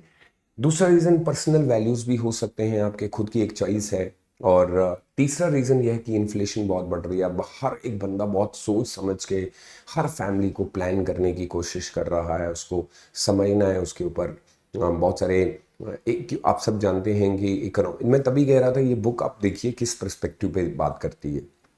इसको जानना है कि क्या कारण है, रीजंस बताने हैं, और फिर इसको जानना है कि कैसे हम इससे ओवरकम हो सकते हैं। फिर आप देखिए विमेन का अब बहुत ज़्यादा इंडल्ज हो जाना, अब वर्कफोर्स के अंदर वो बहुत बिजी है। इतना कोई खास अगर जो फैमिली के क्लोज रिलेशंस हुआ करती थी वो बहुत कम हो देखने को मिल रही है। फ्यूचर को लेके बहुत लोग अनसर्टन हैं कि क्या होगा फ्यूचर हमारा। एक बंदा ये सोचता है कि अभी उसको बहुत टाइम तक काम करना है, फिर उसको एक अपने लिए पहले एक बहुत अच्छा लिविंग स्टैंडर्ड को सेट करना है, then he will plan for the marriage, और फिर उसके बाद वो सोचता है। और पर्टिकुलरली इफेक्ट क्या करेगा, देखिए अगर आप इस एज के बारे में बात करेंगे तो डेफिनेटली इकोनॉमी के ऊपर बहुत हिट करेगा, क्योंकि आप विंटर डेमोग्राफी में, क्योंकि वो पॉपुलेशन डिक्लाइन हो रही है जो आपको कमा के दे सकती है, और आप एक ऐसी जगह पे आ गए हैं जहाँ पे बहुत पॉपुलेशन लिमिटेड है। उसके अलावा पॉपुलेशन डिक्लाइन भी तो हो जाएगी। तो मुझे मैंने जो पॉइंट्स मेंशन किए हैं, मैं फ्रेम कर सकता हूँ इस आंसर को इस पर्सपेक्टिव से कि शायद कहीं ना कहीं लोगों का जो फ्यूचर की इकोनॉमिक डिस्पैरिटीज़ जो आ चुकी हैं, या आप ये कह सकते हैं इकोनॉमिक स्ट्रेन जो आ चुका है, या डिप्रेशन जो आ चुका है, या जो चेंज आया है, उसको लेके कहीं ना कहीं लोग बहुत ज़्यादा टेंशन में हैं। तो सरकार को या गवर्नमेंट को एक आश्वासन दिलाना पड़ेगा कि इस एज से, या एक जो हम अर्लियर रिनासेंस पीरियड के अंदर पढ़ते हैं कि एक ह्यूमन कैपिटलिज्म और ह्यूमन का जो वैल्यू है वो बहुत ज़्यादा है, और उसको हम किस तरीके से यूज़ कर सकते हैं for the betterment of the society, rather than ये सोच के कि वो हमारे लिए खतरा हो सकता है, तो definitely it will create a problem. तो एक it was very much recently in news as well, जब ये टर्म आप देखेंगे तो आपको पता भी चलेगा, बहुत इन डिटेल बताया गया है। तो फिर मुझे लगा कि वो फिर से इसमें करंट अफेयर को जोड़ने की कोशिश कर रहा है। अपार्ट फ्रॉम दैट, अगर आप देखेंगे तो क्वेश्चन नंबर 8 के अंदर बहुत एक आप देखिए, पहला वो ये जानना चाहता है कि जेंडर इक्वालिटी के बारे में। आपको याद होगा कि हम जेंडर इक्वालिटी की जो बात करते हैं उसमें हमारा ये है कि हमारे पास मेल और फीमेल, हम इसमें कोई भी डिफरेंस नहीं चाहते, ये दोनों एक हो जाए। प्लस दूसरी चीज, इसमें जेंडर इक्विटी की बात की गई है, तो इक्विटी होता है फेयर जस्टिस। जब आपने ये तय कर लिया कि किसी भी बंदे को एक फेयर ट्रायल और फेयर जस्टिस मिले, एक इंसाफ मिले। इस क्वेश्चन को इसने देखिए किस तरीके से फ्रेम किया है कि gender equality and gender equity and women empowerment, तीनों चीजों को इकट्ठे लिया। कैसे ये women, why it is so important to take a gender concern into consideration while making a framing any policy and design and implementation. Of course, देखिए gender equality का होना बहुत इंपॉर्टेंट है, आप सब जानते हैं। अगर उसको एक फेयर जस्टिस मिल जाता है और उसको एक वो रिस्पेक्ट मिलती है जिसकी वो डिमांड करता है, प्लस नाउ अगर मैं यहाँ पे डिजाइन कर लूँ कि ये तीसरा कहता है कि why it is so important कि हम उसका प्रोग्राम के अंदर ये थोड़ा सा गवर्नेंस के साथ उन्होंने जोड़ा है। जो भारत या कोई कंट्री जो पॉलिसीज बनाती है एक विमेन की एम्पावरमेंट के लिए, मिसाल के तौर पे उसके एक हिस्टोरिकल आप बैकग्राउंड दे दो। हिस्टोरिकल बैकग्राउंड में विमेन का इश्यूज बहुत ज्यादा हो सकते हैं। जब तक मैं उनको कंसिडर नहीं करूंगा या उनसे बात नहीं करूंगा, उनकी प्रॉब्लम को नहीं समझूंगा, मेरी जो पॉलिसीज है ना वो वहां हिट नहीं करेंगी जहां मैं हिट करना चाहता हूं। और आप सोच लीजिए कि ये इशू इंडियन कॉन्टेक्स्ट के अंदर बहुत पहले से आया है। आप ऋग्वेद के बारे में बात कर लीजिए, लेटर वैदिक पीरियड की बात कर लीजिए, मिडाइवल हिस्ट्री की बात कर लीजिए, मॉडर्न इंडियन हिस्ट्री की बात कर लीजिए। तो जेंडर इक्वालिटी एक ऐसा कंसेप्ट है जहां पे हम कोशिश कर रहे हैं कि वो जो डिस्क्रिमिनेशन है एटलीस्ट वो, और हमारा रीजन क्या है कि हम इक्विटी, क्योंकि हम जानते हैं कि पीछे उनके साथ जो प्रॉब्लम हुआ है इक्विटी के अंदर, हमारा ये है कि जो उनके साथ पीछे हुआ है, और क्योंकि हम सब जानते हैं कि पैट्रियार्कल फैमिली रही, तो हम ये चाहते हैं विद इक्विटी उसको हम उस लेवल तक लेके आए जहां डिस्क्रिमिनेशन का एंड हो जाए। विद दैट अगर आप उसको जेंडर इक्वालिटी को थ्रू इक्विटी के थ्रू लेके आएंगे, तो जो हमारे पॉलिसीज इनिशिएटिव्स होंगे वो वही बनेंगे जिससे विमेन का एम्पावरमेंट होगा या विमेन लेड डेवलपमेंट होगी। जैसे इसके अंदर वो कहता है कि distinguish between the gender equality and gender equity को डिफाइन करके डिस्क्रिमिनेट करना है अलग। तो मैं कह चुका हूं कि ये तो हो गया कि अब जेंडर या के बीच में जो डिस्क्रिमिनेशन है, यहां पे हम उसको फेयर देते हैं कि कोशिश ये करते हैं कि पीछे जो गलतियां हुई हैं वो कहीं इक्विवेलेंट हो पाए, और उसके हिसाब से why it is important to take a gender concern while making a framing any. क्योंकि मैं नहीं चाहता हूं कि मेरे हिसाब से मैं कोई ऐसी पॉलिसी बना दूं जो बाद में उनके लिए वो पॉलिसी सही नहीं हो। रिसेंटली आपने सुना होगा कि हमने कोशिश भी की थी, now this term has been changed to women empowerment to a women led development. Let women decide what they actually want, किस टाइप की चेंज वो चाहते हैं जिससे उनको लगता है कि ये जो डिस्क्रिमिनेशन है इसमें कमी आ सकती है, या वो किस चीज के ऊपर ज्यादा फोकस, इधर इट इज एजुकेशन सेक्टर में वो है। तो जो भी पॉलिसी बनती है वो उनको टेक इनटू ए कंसिडरेशन, जब हम उनको लेंगे तो वो पॉलिसीज प्रॉपरली वहां पे इंप्लीमेंट हो पाएगी और उसका उनको फायदा मिलेगा। इतना डिफिकल्ट नहीं मान सकता। इसके बाद इंटरकास्ट मैरिज में मैरिज के ऊपर कुछ टर्म ऐसे यूपीएससी के हैं जो बड़े फेमस हैं। वो ग्लोबलाइजेशन हो गया, वो मैरिज हो गया, वो आपका माइग्रेशन हो गया।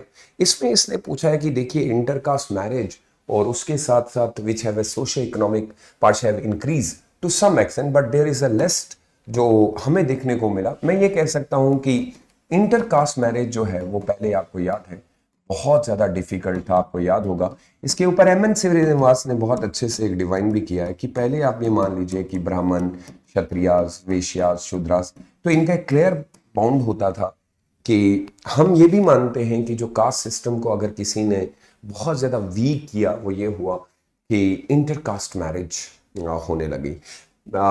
अब हम ये उम्मीद कर सकते हैं कि एक ब्राह्मण, एक I will take the word as Dalit not as Shudra, दलित से शादी हो रही है या क्षत्रिय की वेश्या से हो रही है, क्योंकि पहले बहुत ज़्यादा कन्फाइन किया जाता था। लेकिन समय बदला। हमने एंशियंट हिस्ट्री में पढ़ा बहुत ही रिजिड था, मतलब ऐसा कभी पॉसिबिलिटी ही नहीं बनती थी। समय बदला और हमें ये पता चला कि नहीं, अब ये कह रहे हैं कि intercaste marriage between the caste which have socio economic, जो इनका मतलब खुद का इकोनॉमिक, आप मान लीजिए कि वो एक ब्राह्मण से लाइक ऑन टॉप, और नीचे वाली कास्ट इकोनॉमिकली भी वो बहुत नीचे हैं और उनका एक स्टेटस भी नीचे, इंक्रीज हुआ है, ऑफकोर्स हुआ है। और हम ये मानते भी हैं कि ये एक तरीका है जिससे हम कास्ट सिस्टम को बहुत ज़्यादा फ्लूइड की ओर लेके चलते हैं, स्टैटिक नहीं रहेगा। But at the same time चलिए मान लेते हैं कि इसकी वजह से फायदा हुआ, बट कहां पे ये to some extent, but this is less true of inter religious marriage नहीं होती है। देखिए आपको पहले ये समझना पड़ेगा कि हमारे लिए जो शादी है वो बेसिकली एक कल्चरल एक सेगमेंट है, and this is a religious duty. हमारी शादी खाली दो इंसानों के बीच की बात नहीं है, जिसके ऊपर सुप्रीम कोर्ट का भी एक क्लैरिटी आपको सुनने को मिला होगा।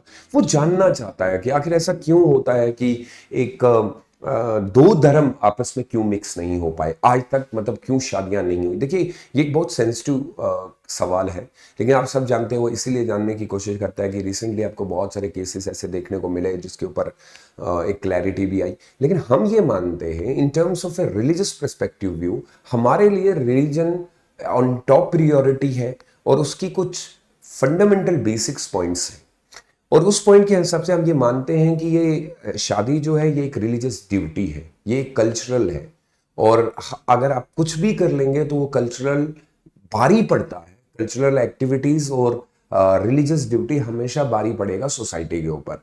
मिसाल के तौर पे अगर एक बंदा ये चाहता भी है कि वो कर ले और वो ये कह रहा है कि इससे करने से मेरे समाज के अंदर कोई चेंज आएगी और इससे शायद जो दो धर्मों के बीच की नफरत है वो मिट सकती है, of course to some extent उसकी बात को अगर आप देखेंगे। लेकिन क्योंकि वो बात इसलिए वैल्यू नहीं रखती है क्योंकि उसका पॉइंट हमारे सोसाइटी के लिए, हमारे कल्चरल के लिए वो उसके ऊपर भारी रहेगा, क्योंकि लोग एक्सेप्टेबल नहीं करते उन चीजों को। और आप सब जानते हैं कि जब हम एशियन कंट्रीज की बात करते हैं, एशियन कंट्रीज के लोग बहुत ही इमोशनली अटैच होते हैं रिलीजियस एक्टिविटीज के साथ। हमारी कंसेप्ट इस बात से क्लियर होता है कि अगर हम कितने भी मॉडर्न हो जाएं, शादी आज भी उसी पर्सपेक्टिव से की जाती है जैसे पहले थी। फेरे आज भी लगाए जाते हैं, निकाह आज भी होगा, गुरुद्वारे के अंदर ही शादी होगी, भले ही आप उसके साथ कितना भी वेस्टर्न कंसेप्ट लेके आए, बिकॉज स्टिल वो जो बेसिक पॉइंट है वो कभी चेंज नहीं होगा। So of course there was intercaste marriage, पहले भी हुई। इंटर रिलीजियस मैरिज होना हम ये कह सकते हैं कुछ हुई, लेकिन उस हिसाब से नहीं हुई जिस हिसाब से। The reason is that in terms of intercaste marriage के ऊपर वो इतना ज्यादा इन्फ्लुएंस नहीं करता, बट इंटर रिलीजन के ऊपर हमारा कल्चर और हमारा रिलीजियस एक्टिविटी बहुत ज्यादा अपर हैंड दिखाता है, जिसके चलते हुए काफी सारे लोग इस चीज को एक्सेप्टेबल नहीं मानते हैं। ये जानना चाहता है। In dealing with the recently, government of India has decided to bring some good news for Indians. So we all know that India एक ऐसा देश है जहां पे हम सब जानते हैं इतनी सारी पॉपुलेशन है, और स्टेट काफी टाइम से ये कोशिश कर रहा है कि अगर हम एनजीओज को इन्वॉल्व करते हैं, वेल एनजीओज को इन्वॉल्व करते हैं अपने कामों के अंदर, वो काम जो बहुत टाइम से रुका पड़ा हुआ है, जो काफी समय से नहीं हुआ है, उसको हम चेंज कर सकते हैं। एनजीओस बहुत बेटरमेंट ला सकती हैं। इनका मेन मकसद होता है कि समाज के सोशल वेलफेयर के लिए काम करना। लेकिन कभी कभी हमें ऐसा सुनने को मिला कि एनजीओज का जो मेन मोटिव होता है वो बाद में चेंज हो जाता है। रिसेंटली गवर्नमेंट ऑफ इंडिया ने काफी सारे स्कीम्स जो उन्होंने बनाई उनको एनजीओ के साथ कोलैबोरेट किया। रीजन ये था ताकि उन एनजीओज के थ्रू हम जो अपनी स्कीम्स है जो हमने लॉन्च की, काफी बार ऐसा होता है कि हमारी स्कीम लॉन्च हो जाती है, हम उसको फेज वाइज करना शुरू करते हैं, बट वो हमें नहीं दे पाती जिसके लिए वो जानी जाती है। गवर्नमेंट ऑफ इंडिया ने ये डिसाइड किया कि काम करते हैं हम लोग कुछ एनजीओज के साथ कोलैबोरेट करते हैं। इनका काम ये होगा ताकि वो बात लोगों तक किसी तरीके से पहुंच जाए। देखिए कितना सिंपल था कि in dealing with socio economic issues of development, उसमें सोशो हो सकता है या इकोनॉमिक की, मैं चाहता हूं कि भारत के लोग सोसाइटियल या एजुकेशनली बहुत ज्यादा आगे बढ़े। भारत सरकार ने उसके ऊपर कोई स्कीम बनाई लेकिन वो रीच ही नहीं थी, यानी उसका कोई फायदा नहीं हुआ। What kind of collaboration between the government, NGOs and private sector would most productive? आपको क्या लगता है, क्या ये प्रोडक्टिविटी दिखाएगा? जैसे सिंपली आप देखिए स्वच्छ भारत अभियान, जिससे हम ये चाहते हैं, तो हमने किया कि एनजीओज को इन्वॉल्व करके हम ये चाहते हैं कि हर एक बंदा हमारे समाज को, क्योंकि इससे इंटायरली एक वेलफेयर सोसाइटी को फायदा है। तो एनजीओज इसमें क्या है कि वो एक बहुत बड़ा रोल प्ले कर सकते हैं। इसके साथ साथ सर्व शिक्षा अभियान जो कि एजुकेशन से रिलेटेड है, हम जॉइंट कंजर्वेशन प्रोजेक्ट किए हमने, जिसमें हैबिटेट रिस्टोरेशन की बात की, कम्युनिटी अवेयरनेस के बारे में बात की। उसके बाद आपके मैरिज रिलेटेड कुछ था, उसको हमने इम्पावर किया। चाइल्ड अब्यूज और बैड टच गुड टच हमने एनजीओ के थ्रू काफ़ी सारी अवेयरनेस स्कूल्स के अंदर पहुंचाई। हम ये कह सकते हैं कि जहां जहां हमें लगता है कि हमारी गवर्नमेंट रीच नहीं कर सकती, हम एक कोलैबोरेशन के थ्रू अपने समाज को बेटरमेंट की ओर, वेलफेयर की ओर लेके जा सकते हैं। बहुत सिंपल था। मैं ये कह सकता हूं कि एटलीस्ट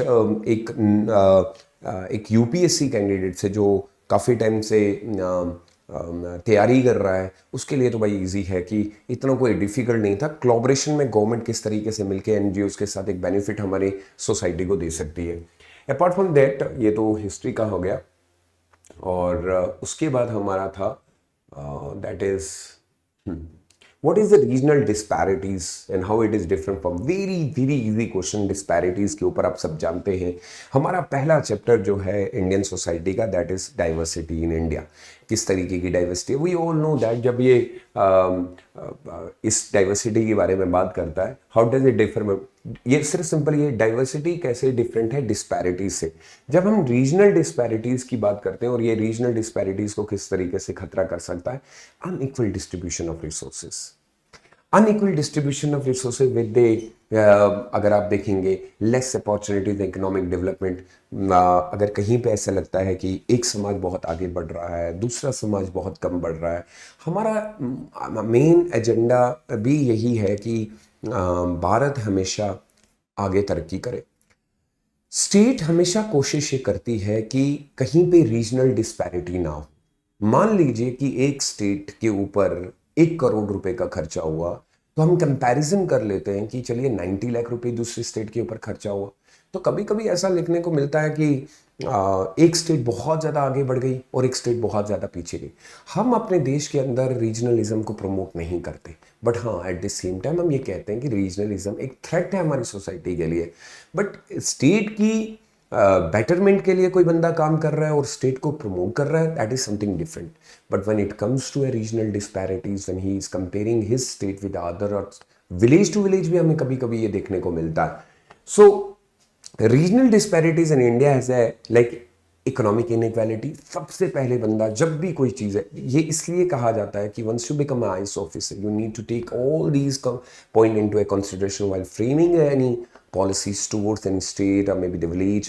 बहुत बार ऐसा हुआ है कि 2 गांव आपस में इसलिए लड़ गए कि एक को कुछ डेवलपमेंट दी गई, दूसरे को डेवलपमेंट नहीं दी गई। Infrastructure is very very much important. I will say like see, आप एक जगह पे कुछ काम करते हैं, आज बहुत सारे ऐसे ग्रुप्स हैं जो ये कहते हैं कि कंपैरिजनली हमें गवर्नमेंट ने पीछे कर दिया, हमारे साथ वैसा कुछ नहीं किया। Apart from that we need to work on education and health. Sometime we feel like कि यहाँ पे हेल्थ सेक्टर बहुत ज़्यादा अच्छा हुआ यहाँ पे। So let's talk about like we don't want any kind of disparities, but there is a diversities, but this diversity should be preserve. But when there is a disparities, क्योंकि हम ये मानते हैं कि भारत की यूनिटी इन डाइवर्सिटीज को threat है, खतरा है, बट वो खतरा कभी कभी बाहर वाले लोगों से नहीं होता है, हमारी जो पॉलिसीज बनती हैं और वो पॉलिसीज जो हिट करती हैं रीजन्स को, वो हमें देखना पड़ेगा। And at the how serious its issue of regional disparities, और ये रीजनल डिस्पैरिटीज बन जाती है issues like social tension create हो जाएगी, लोग लड़ना शुरू कर देंगे। Then we have economic growth में बहुत ज़्यादा खतरा हो सकता है, लोग काम करना छोड़ देंगे। And then starting migration from moving, यार ये स्टेट में तो कुछ नहीं होगा, इस गांव में कुछ नहीं होगा।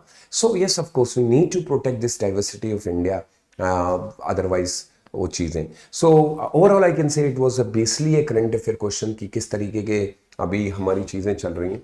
इसके अलावा डिस्पाइट भारत ने बहुत कोशिश, देखिए एक हर साल का क्वेश्चन है कि सरकार बहुत कोशिश कर रही है कि हम अपने गरीब समाज के लिए बहुत ज़्यादा कुछ काम करें, लेकिन सर्टेन पर्सपेक्टिव के अंदर अगर आप देखेंगे सोशल जस्टिस हो गया, इक्विटी की बात की गई है, हमने अपने उन मार्जिनलाइज ग्रुप्स को, वो लोग जो अभी तक आगे नहीं बढ़े, फिर भी सब कुछ देने के बाद आज भी उनकी हालत वैसी की वैसी। क्या हुआ ऐसा समाज के अंदर?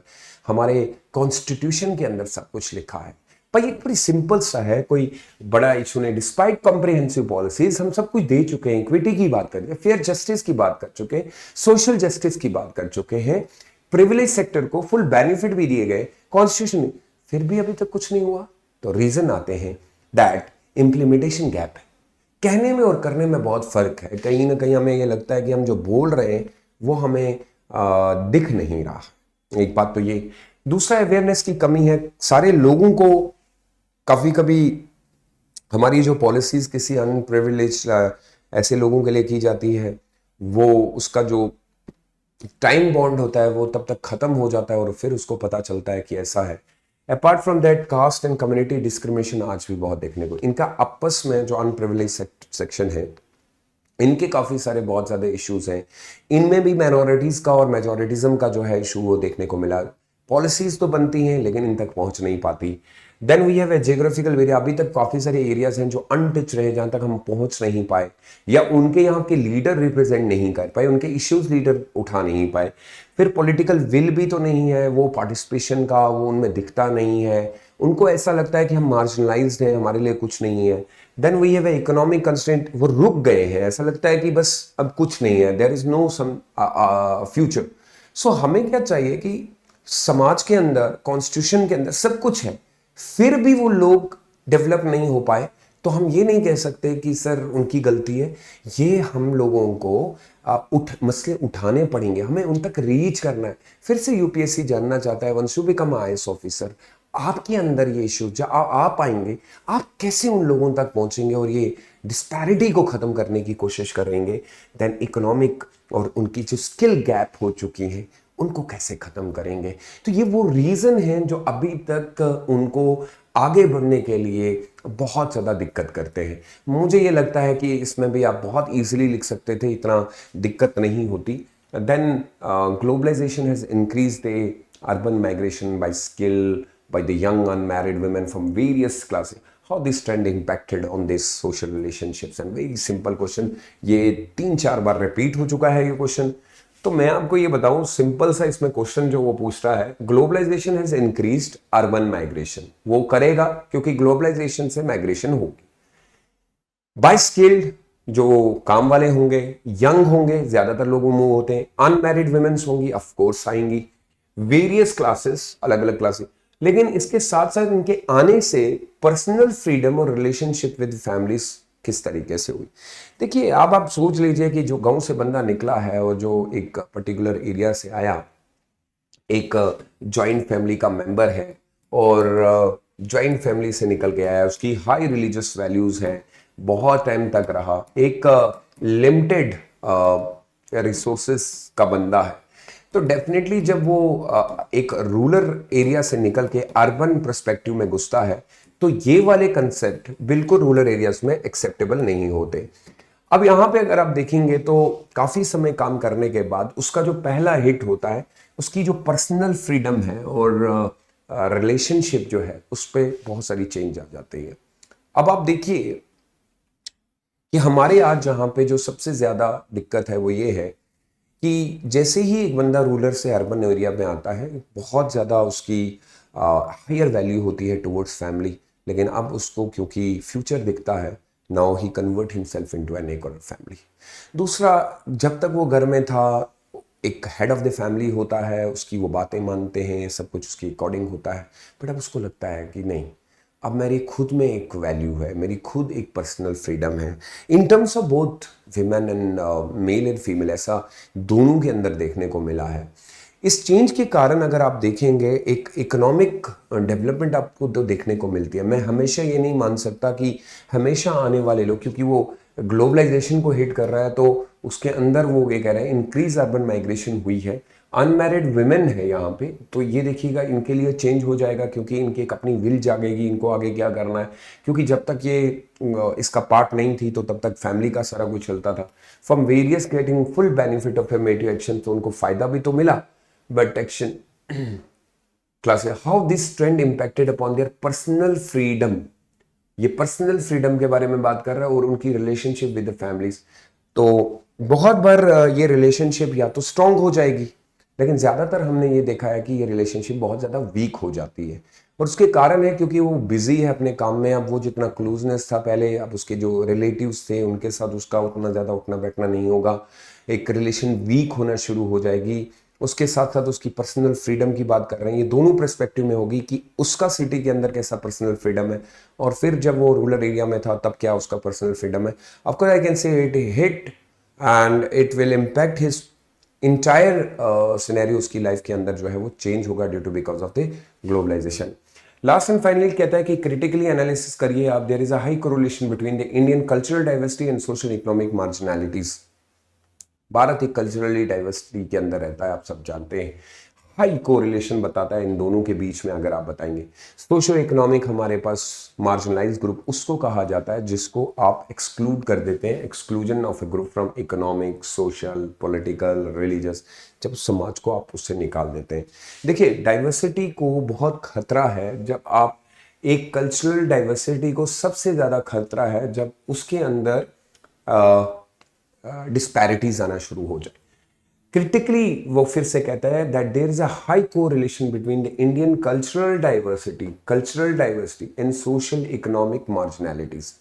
कल्चरल डाइवर्सिटी होगी तो इकोनॉमिकली जो है, लेकिन आज क्या देखने को मिला है, इस कल्चरल डाइवर्सिटी के अंदर बहुत ज्यादा थ्रेट आ गए, और थ्रेट क्या है, कल्चरल डाइवर्सिटी को खतरा है डिस्पैरिटी से। और हमारा जो दूसरा पर्सपेक्टिव है मार्जिनलाइज, जो लोग एक्सक्लूड कर दिए गए, लेकिन आपको नहीं लगता है कि अगर इस डाइवर्सिटी का सही से इस्तेमाल किया जाए, अच्छे से इस्तेमाल किया जाए, इन दोनों ग्रुप्स को इकट्ठे लाया जा सकता है। फॉर एग्जाम्पल हिस्टोरिकल कॉन्टेक्स्ट के हिसाब से देखें तो इनके साथ पहले से बहुत ज्यादा भेदभाव किया है। मैं मार्जिनलाइज ग्रुप के बारे में बात करता हूँ। इकोनॉमिक डिस्पैरिटीज इनके पास बहुत ज्यादा थी क्योंकि इनको पहले भी काम नहीं करने दिया जाता था। सोशल टेंशन बहुत ज्यादा इमर्स थी, इनको ऐसा लगता था कि हमारे साथ हमारा कोई बेनिफिट नहीं है। देन पॉलिसी इंप्लीकेशंस प्रॉपरली नहीं होती थी। अब अगर हम लोग इस डिस्पैरिटी को डाइवर्सिटी के अंदर और इनको सोशल इकोनॉमिक मार्जिनलिटीज को, कल्चरल डाइवर्सिटीज को, दोनों को एक साथ लेके आ जाते हैं, तो हमें क्या देखने को मिलेगा, एक इकोनॉमिक कंट्रीब्यूशन देखने को मिलेगा। एक वो जो उनको ऐसा लगता है कि हमारे साथ गड़बड़ हो रहा है या हमारे साथ हमें मार्जिनलाइज किया गया है, वो खत्म होता हुआ देखने को मिलेगा। हमारा रीजनलिज्म का जो इशू है वो कम होना शुरू होगा, एंड मोस्ट इंपॉर्टेंट रीजनल वेरिएबिलिटीज आना शुरू हो जाएंगी। ये लोग खुद ब खुद भारत की इकोनॉमिक कंट्रीब्यूशन पे एक बहुत बड़ा इंपैक्ट डाल सकते हैं। मैं ये मानता हूं कि हमारी कल्चरल डाइवर्सिटी ही एक ऐसा वे है जिससे सोशल इकोनॉमिक ये मार्जिनलिटीज के लोग जो है वो आगे बढ़ सकते हैं। So I hope you have enjoyed it. I believe that the entire Indian society question was very easier, but yes, of course, you need to have a very full-fledged knowledge about the entirely जो बाहर हो रहा है, and hope you have taken some good points from here, and thank you for being with the Chahal Academy. दोस्तों GS1 mains के paper analysis के continuation में अब हम ज्योग्राफी का डिस्कशन स्टार्ट करेंगे, और इस डिस्कशन को हम शुरुआत हम करेंगे with the question number 4, which is what is sea surface temperature rise।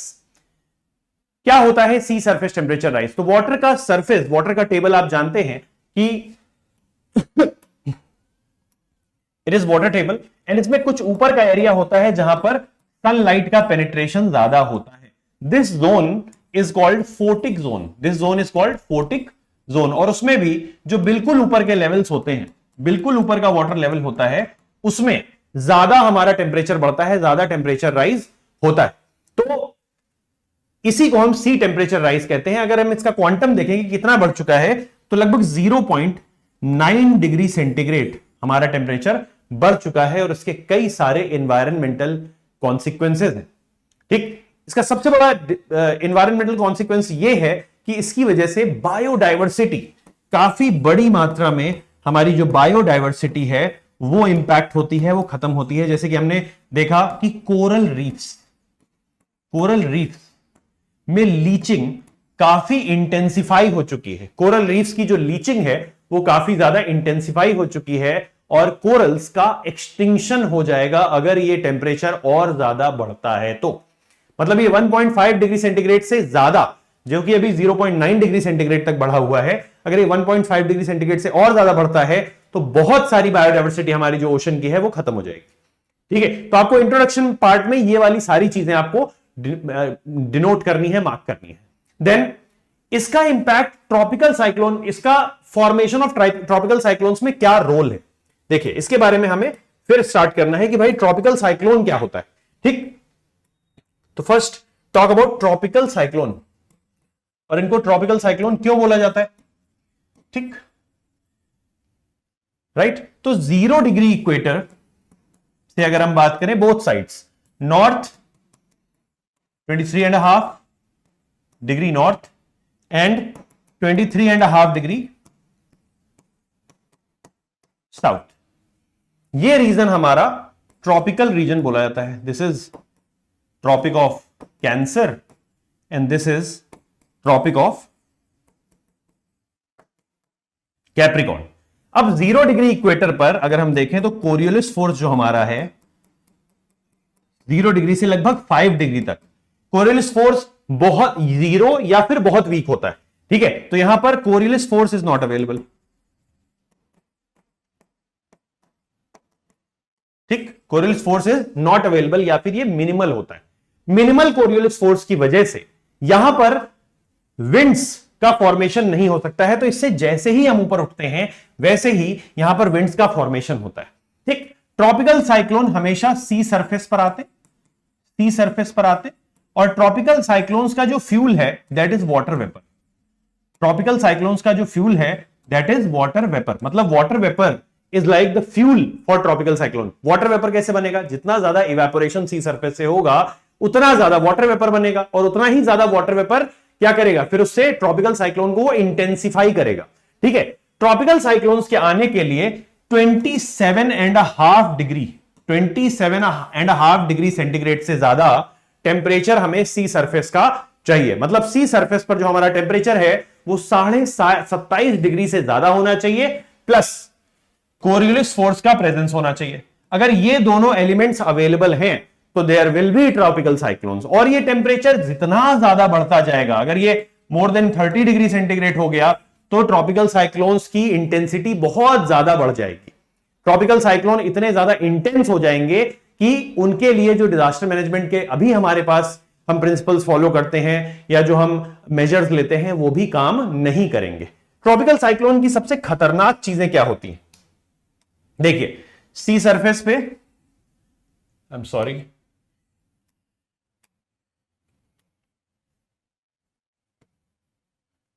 हाँ, सी सरफेस पर अगर हम बात करें तो ट्रॉपिकल साइक्लोन कुछ इस तरीके से बनेगा कि जो वाटर है वो वाटर वेपर के फॉर्म में इस तरीके से ऊपर उठता चला जाएगा, और वाटर वेपर के ऊपर उठने की वजह से कॉन्टिन्यूअसली यहां पर बन जाएंगे huge cumulonimbus clouds, huge cumulonimbus clouds. ठीक है, और ये पूरी एयर जो है वो सर्कुलेट हो रही है, और सर्कुलेट होकर फिर बीच में वापस आ रही है। ठीक है, तो यहां पर बहुत ही एक्सट्रीम लो प्रेशर एरिया बन जाता है। ठीक है, एक्सट्रीम लो प्रेशर एरिया बन जाता है जो कि वाटर को भी पुल करता है, तो it will pull the water, it will pull the water. ठीक है, तो जितना ज्यादा लो प्रेशर एरिया होगा उतना ज्यादा वाटर की पुलिंग होगी, और जो वाटर पुल होता है ये, इसको हम स्टॉर्म सर्ज बोलते हैं। क्या बोलते हैं, स्टॉर्म सर्ज बोलते हैं। और इसी स्टॉर्म सर्ज की वजह से हम देखते हैं कि जब ये ट्रॉपिकल साइक्लोन लैंड फॉल करता है जब ये लैंड के नजदीक, कोस्ट लाइन के नजदीक आता है तो बहुत ह्यूज वाटर की वेव्स जो होती हैं वो फॉर्म होती हैं, और उसकी वजह से सैलिनेशन हो जाता है एग्रीकल्चरल फील्ड का।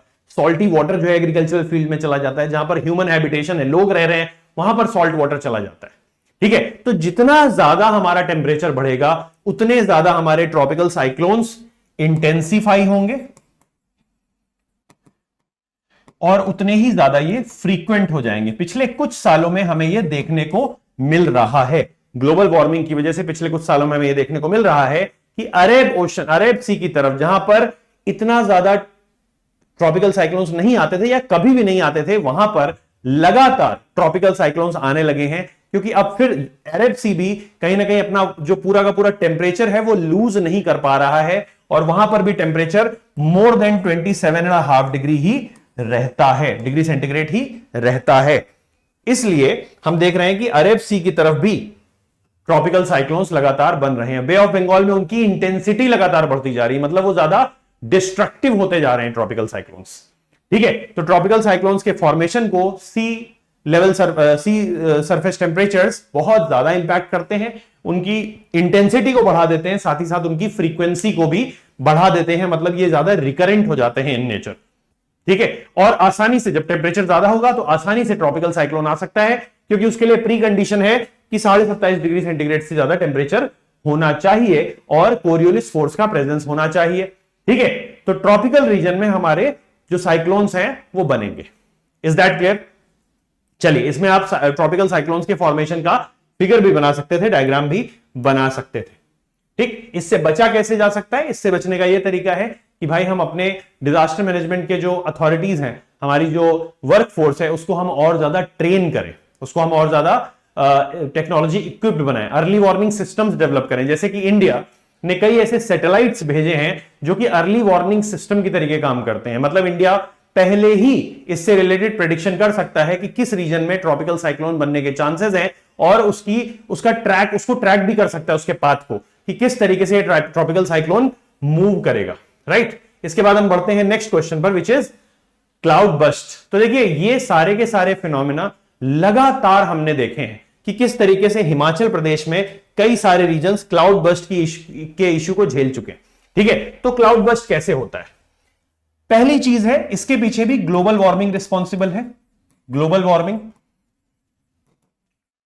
ठीक, ग्लोबल वार्मिंग की वजह से बहुत ज्यादा इवेपोरेशन हो रहा है, बहुत ज्यादा इवेपोरेशन हो रहा है। ठीक है, और एयर जो है वो मॉइस्चर रिच हो रही है। क्या हो रही है? एयर मॉइस्चर रिच हो रही है। ठीक है, जब बहुत ज्यादा मॉइस्चर एयर में होता है, जब बहुत ज्यादा मॉइस्चर एयर में होता है, तो हम ये देखते हैं इसका इंपैक्ट किस तरीके से पड़ता है कि मान लीजिए ये एयर ऊपर की तरफ उठी, ठीक, ठंडी हुई, ठीक है, तो कंडेंसेशन हो गया, ठंडी हो गई। इसी तरीके से तो क्लाउड्स बनते हैं, इसी तरीके से तो क्लाउड्स बनते हैं, गर्म हवा ऊपर उठी, ठंडी हो गई और कंडेंसेशन हुआ और क्लाउड्स बन गए।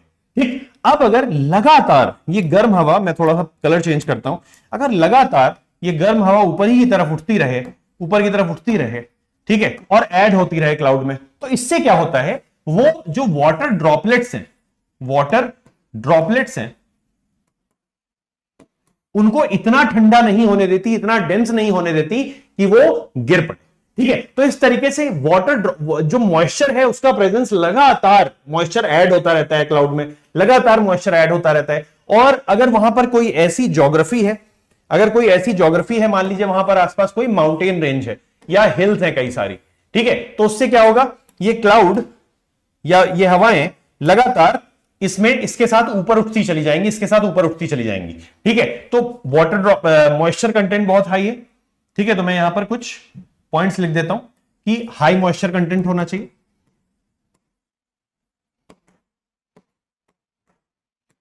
हाई मॉइस्चर कंटेंट होना चाहिए, साथ ही साथ अपड्राफ्टिंग ऑफ एयर होनी चाहिए, अपड्राफ्टिंग ऑफ एयर होनी चाहिए। ठीक है, और ज्योग्राफी ऐसी होनी चाहिए, मतलब कि वहां पर हिल्स, माउंटेन रेंज, ये सब हो। ठीक, वेस्टर्न घाट्स में भी ऐसे फिनोमेना कर्नाटका वगैरह में देखे गए, तो हिल्स और माउंटेन रेंज, वो एयर गर्म हवा जो है ना उसके उठने को सपोर्ट करते हैं, उसको सीधा ऊपर की तरफ उठाते चले जाते हैं। ठीक है। तो जब ऐसी गर्म हवा ऊपर उठती चली जाएगी तो ये जो मॉइस्चर है लगातार लगातार इस क्लाउड में ऐड होता चला जा रहा है। अब जब इस क्लाउड की कैपेसिटी के बियॉन्ड मॉइस्चर इकट्ठा हो जाएगा, बियॉन्ड मॉइस्चर आ जाएगा, तो 1 मिनट के अंदर भी हो सकता है कि 1 मिनट में इस क्लाउड से 100 mm तक रेनफॉल हो जाए। मतलब 100 mm रेनफॉल जो हो सकता है कि कुछ 6-7 दिनों में होता है, वो हो सकता है कि 1 मिनट या 1 घंटे में हो जाए, 1 आवर में, 1 घंटे में 100 mm तक रेनफॉल हो जाए। ठीक है, इसी सिचुएशन को, बहुत कम वक्त में बहुत ज्यादा रेनफॉल को हम क्या कहते हैं? बादल फटना या क्लाउड बस्ट। ठीक है, इसकी संभावना किन जगहों पर ज्यादा होती है? इसकी संभावना ऐसी जगहों पर ज्यादा होती है जहां पर ज्योग्राफी ऐसी होती है, जैसे कि कोई माउंटेन रेंज है, हिल्स है। ठीक है, तो वो एयर, गर्म हवा जो है उसकी अपड्राफ्टिंग को मदद करती है। अब ऐसा कब होता है? जब बहुत गर्म, जब हमारा मानसून का टाइम होता है ना, तो ये मॉइस्चर रिच एयर जो साउथ वेस्टर्ली मानसून के तरीके इंडिया में एंटर करती है, और इंडिया जो है वो बहुत गर्म रहता है उस वक्त। ठीक है, तब एक ही तरीके जल रहा होता है, तो इस वजह से उस एयर का अपड्राफ्टिंग होता है in the region of Himachal Pradesh, in the region of Uttarakhand. और लगातार हमने देखा है कि टिहरी गढ़वाल रीजन हो या फिर सोलन वैली हो, आपका रोहतांग एरिया हो, मनाली हो, यहां पर लगातार क्लाउड बस्ट लाइक सिचुएशन होती है। उसके पीछे देखिए आप, केदारनाथ की भी घटना को हम जानते हैं। 2013 में केदारनाथ में क्लाउड बस्ट हुआ था और उसकी वजह से हजारों लोगों को अपनी जान गंवानी पड़ी थी। आज भी कई सारे लोग हैं जो उसमें नहीं मिल पाए। ठीक है, तो इनसे, इसको बचाने के लिए, इसको समझने के लिए हमें क्या करना होगा? हमें ग्लोबल वार्मिंग को कहीं ना कहीं कंट्रोल करना होगा। अगर हम ग्लोबल वार्मिंग को नहीं कंट्रोल कर पाए तो लगातार गर्म हवा अब की अपड्राफ्टिंग होगी, अपड्राफ्टिंग होकर वो क्लाउड को फिल करती जाएगी विद मॉइस्चर, क्योंकि गर्म हवा ठंडी हवा में ऐड हो गई, ठंडी हवा कंडेंस होकर के वहां पर है और वो कभी भी ड्रॉपलेट्स के फॉर्म में गिर सकती है। बट उसमें और गर्म हवा ऐड हो गई ना, तो वो होल्ड कर लेगी उन ड्रॉपलेट्स को, उनकी डेंसिटी को कम कर देती है, उनको कम भारी बना देती है। ठीक है, इस तरीके से लगातार जब वो मॉइस्चर ऐड होता जाएगा बादल में, एक साथ वो गिरेगा, that is called cloud burst. ठीक है, लेट्स मूव फॉरवर्ड।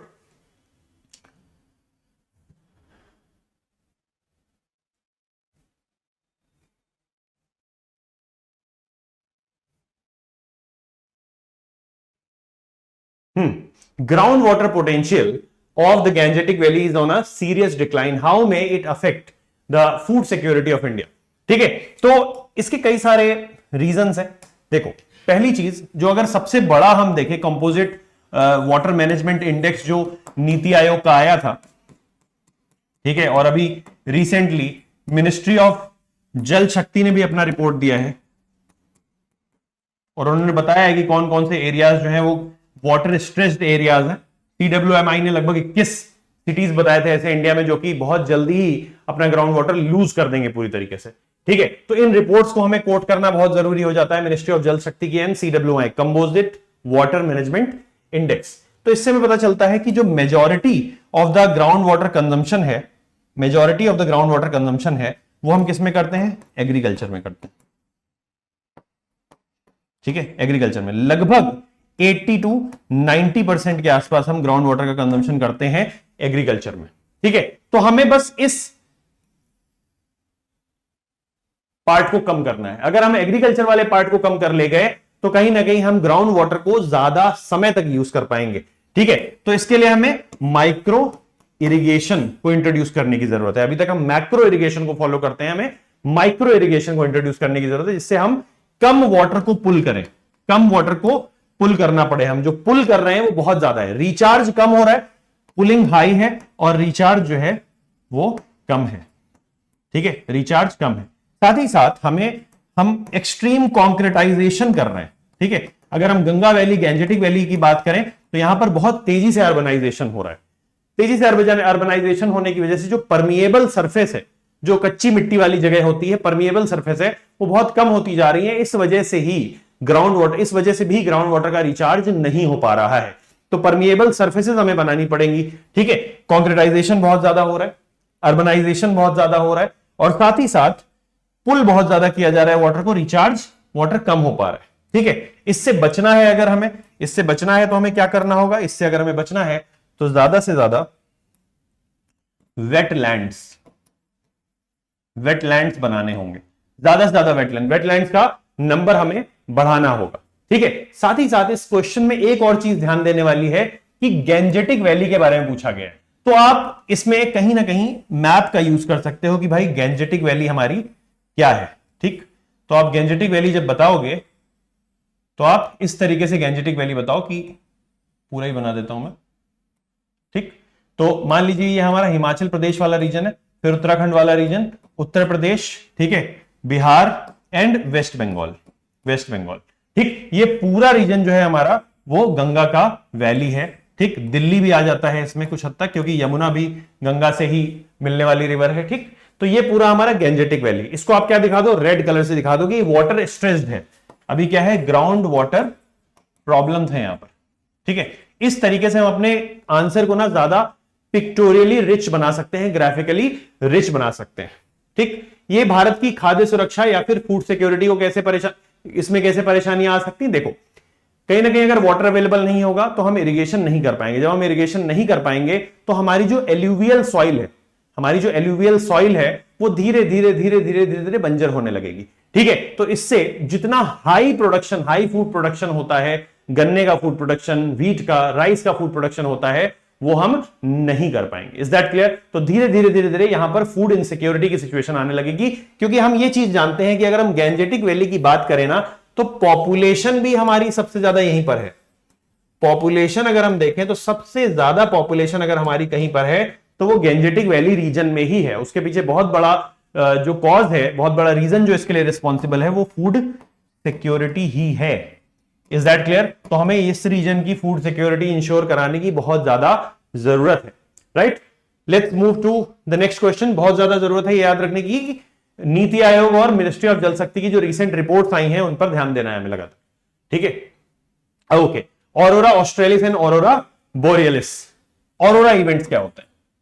ठीक है, यहां पर हम देखते हैं कि व्हाट आर ऑरोरा इवेंट्स।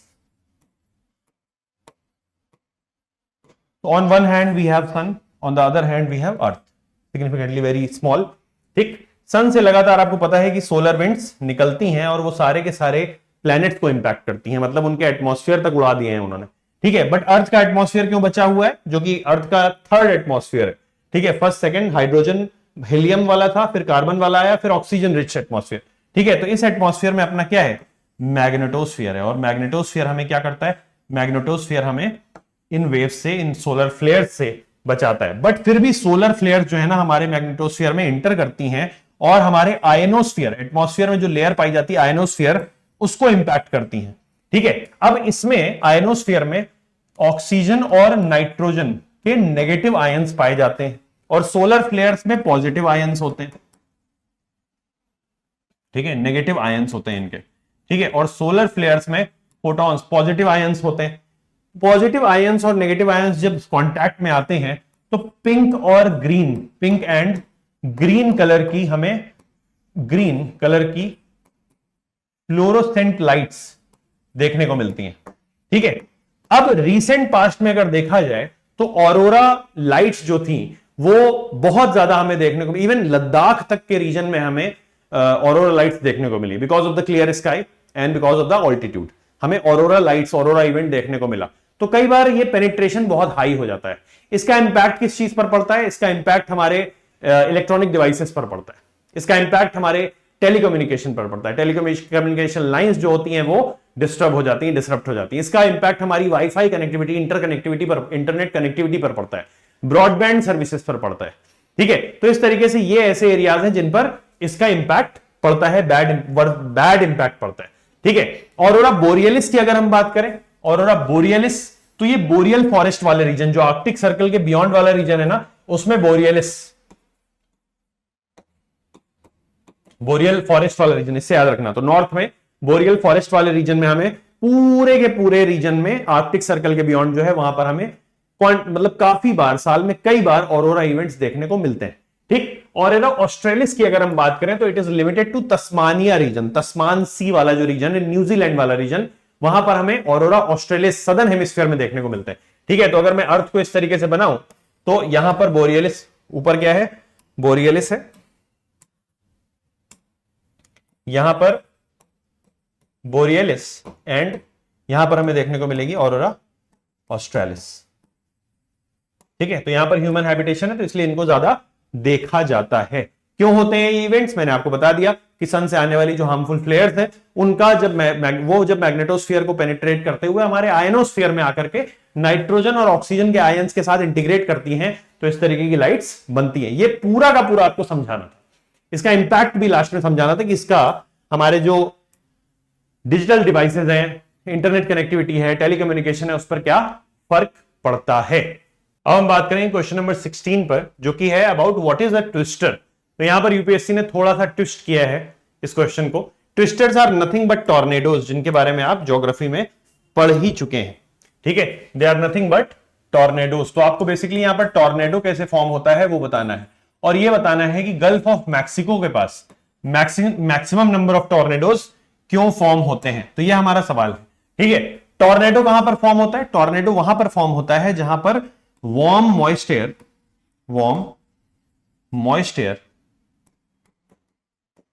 और कोल्ड ड्राई एयर कांटेक्ट में आते हैं, कोल्ड ड्राई एयर कांटेक्ट में आते हैं, ठीक है। आपको पता है कि जब वार्म मॉइस्चर, ये मान लीजिए वार्म मॉइस्ट एयर है हमारी, ठीक है, और कोल्ड ड्राई एयर है इसके साथ, ठीक है, हमारी यहां पर कोल्ड ड्राई एयर इसके कांटेक्ट में आएगी तो ये वार्म एयर को अपड्राफ्ट करेगी, ऊपर की तरफ शिफ्ट करेगी, ठीक है, ऊपर की तरफ शिफ्ट करेगी इस तरीके से, ठीक है, इस तरीके से ऊपर की तरफ शिफ्ट करेगी, ठीक। और ड्राई एयर की जो लगातार गस्ट्स हैं वो इसको और ज्यादा ऊपर की तरफ उठाते चले जाएंगे, तो इससे ना हवा हमारी कोरियोलिस फोर्स के वजह से ऐसे ऐसे घूमने लगती है। दिस इज टॉर्नेडो फॉर्मेशन, इसी को ट्विस्टर कहते हैं। सवाल क्यों पूछा गया भाई? एक मूवी आई, ठीक है, 2024 में ही आई हुई मूवी है ट्विस्टर, ठीक है। तो यूपीएससी बहुत ज्यादा मूवीज देखने लगा है, ठीक है। ट्विस्टर, डेमोग्राफिक विंटर जैसे जीएस1 में एक क्वेश्चन आया, एक और क्वेश्चन आपने देखा सोसाइटी में सर ने डिस्कस किया डेमोग्राफिक विंटर, तो उस पर भी एक मूवी आई हुई है, 2008 की मूवी है डेमोग्राफिक विंटर, ठीक। तो डेमोग्राफिक विंटर अभी सारे के सारे कंट्रीज को झेलना ही पड़ रहा है, ठीक। तो ये जो मूवी आई है ट्विस्टर, उसके बेसिस पर ही इन्होंने सवाल पूछ लिया। टॉर्नेडोज का फॉर्मेशन सबसे ज्यादा गल्फ ऑफ मैक्सिको में क्यों होता है?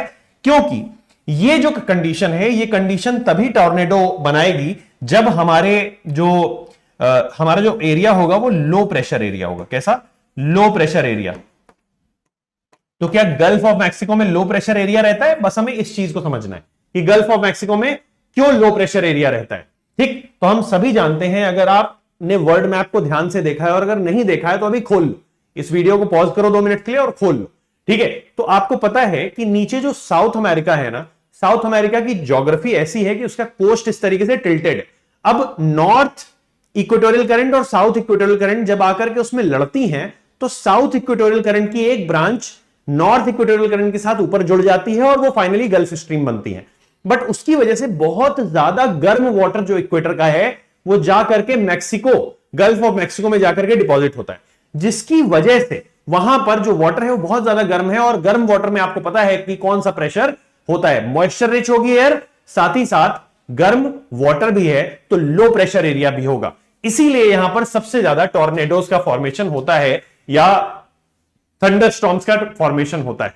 अमेरिका में अगर पूरा देखा जाए तो 1000 से ज्यादा टॉर्नेडोज हर साल आते हैं, ठीक है। टॉर्नेडोज की अगर विंड स्पीड की हम बात करें तो 100 किलोमीटर पर आवर से लेकर 320 किलोमीटर पर आवर तक की गस्ट ऑफ विंड्स या विंड्स वहां पर चलती हैं, ठीक है। तो इस तरीके से हमारा जो डिस्कशन है जीएस पेपर 1 का वो कंप्लीट होता है। और साथ ही साथ मैं आपको बता दूं कि मैंने इस पेपर का जब एनालिसिस किया तो मैंने इसको कैसा पाया। अगर हम बात करें कि पिछले कुछ सालों में GS1 के जो पेपर रहे हैं वो थोड़े से थोड़े अनप्रेडिक्टेबल रहे हैं, मतलब हम उनको प्रेडिक्ट नहीं कर सकते थे पहले से। बट इस बार का जो पेपर आया है वो बहुत ही इजी आया है। I would not even count this paper as moderate.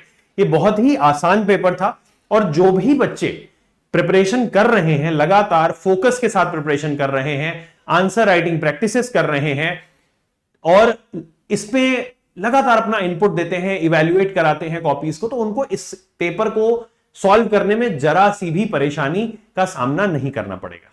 And I found this paper very easy. हाँ, थोड़ा बहुत ट्विस्ट किया था, ट्विस्टर जैसे वर्ड से यूपीएससी ने, बट ये तो आप कम से कम एक्सपेक्ट करोगे ही यूपीएससी से, ठीक है।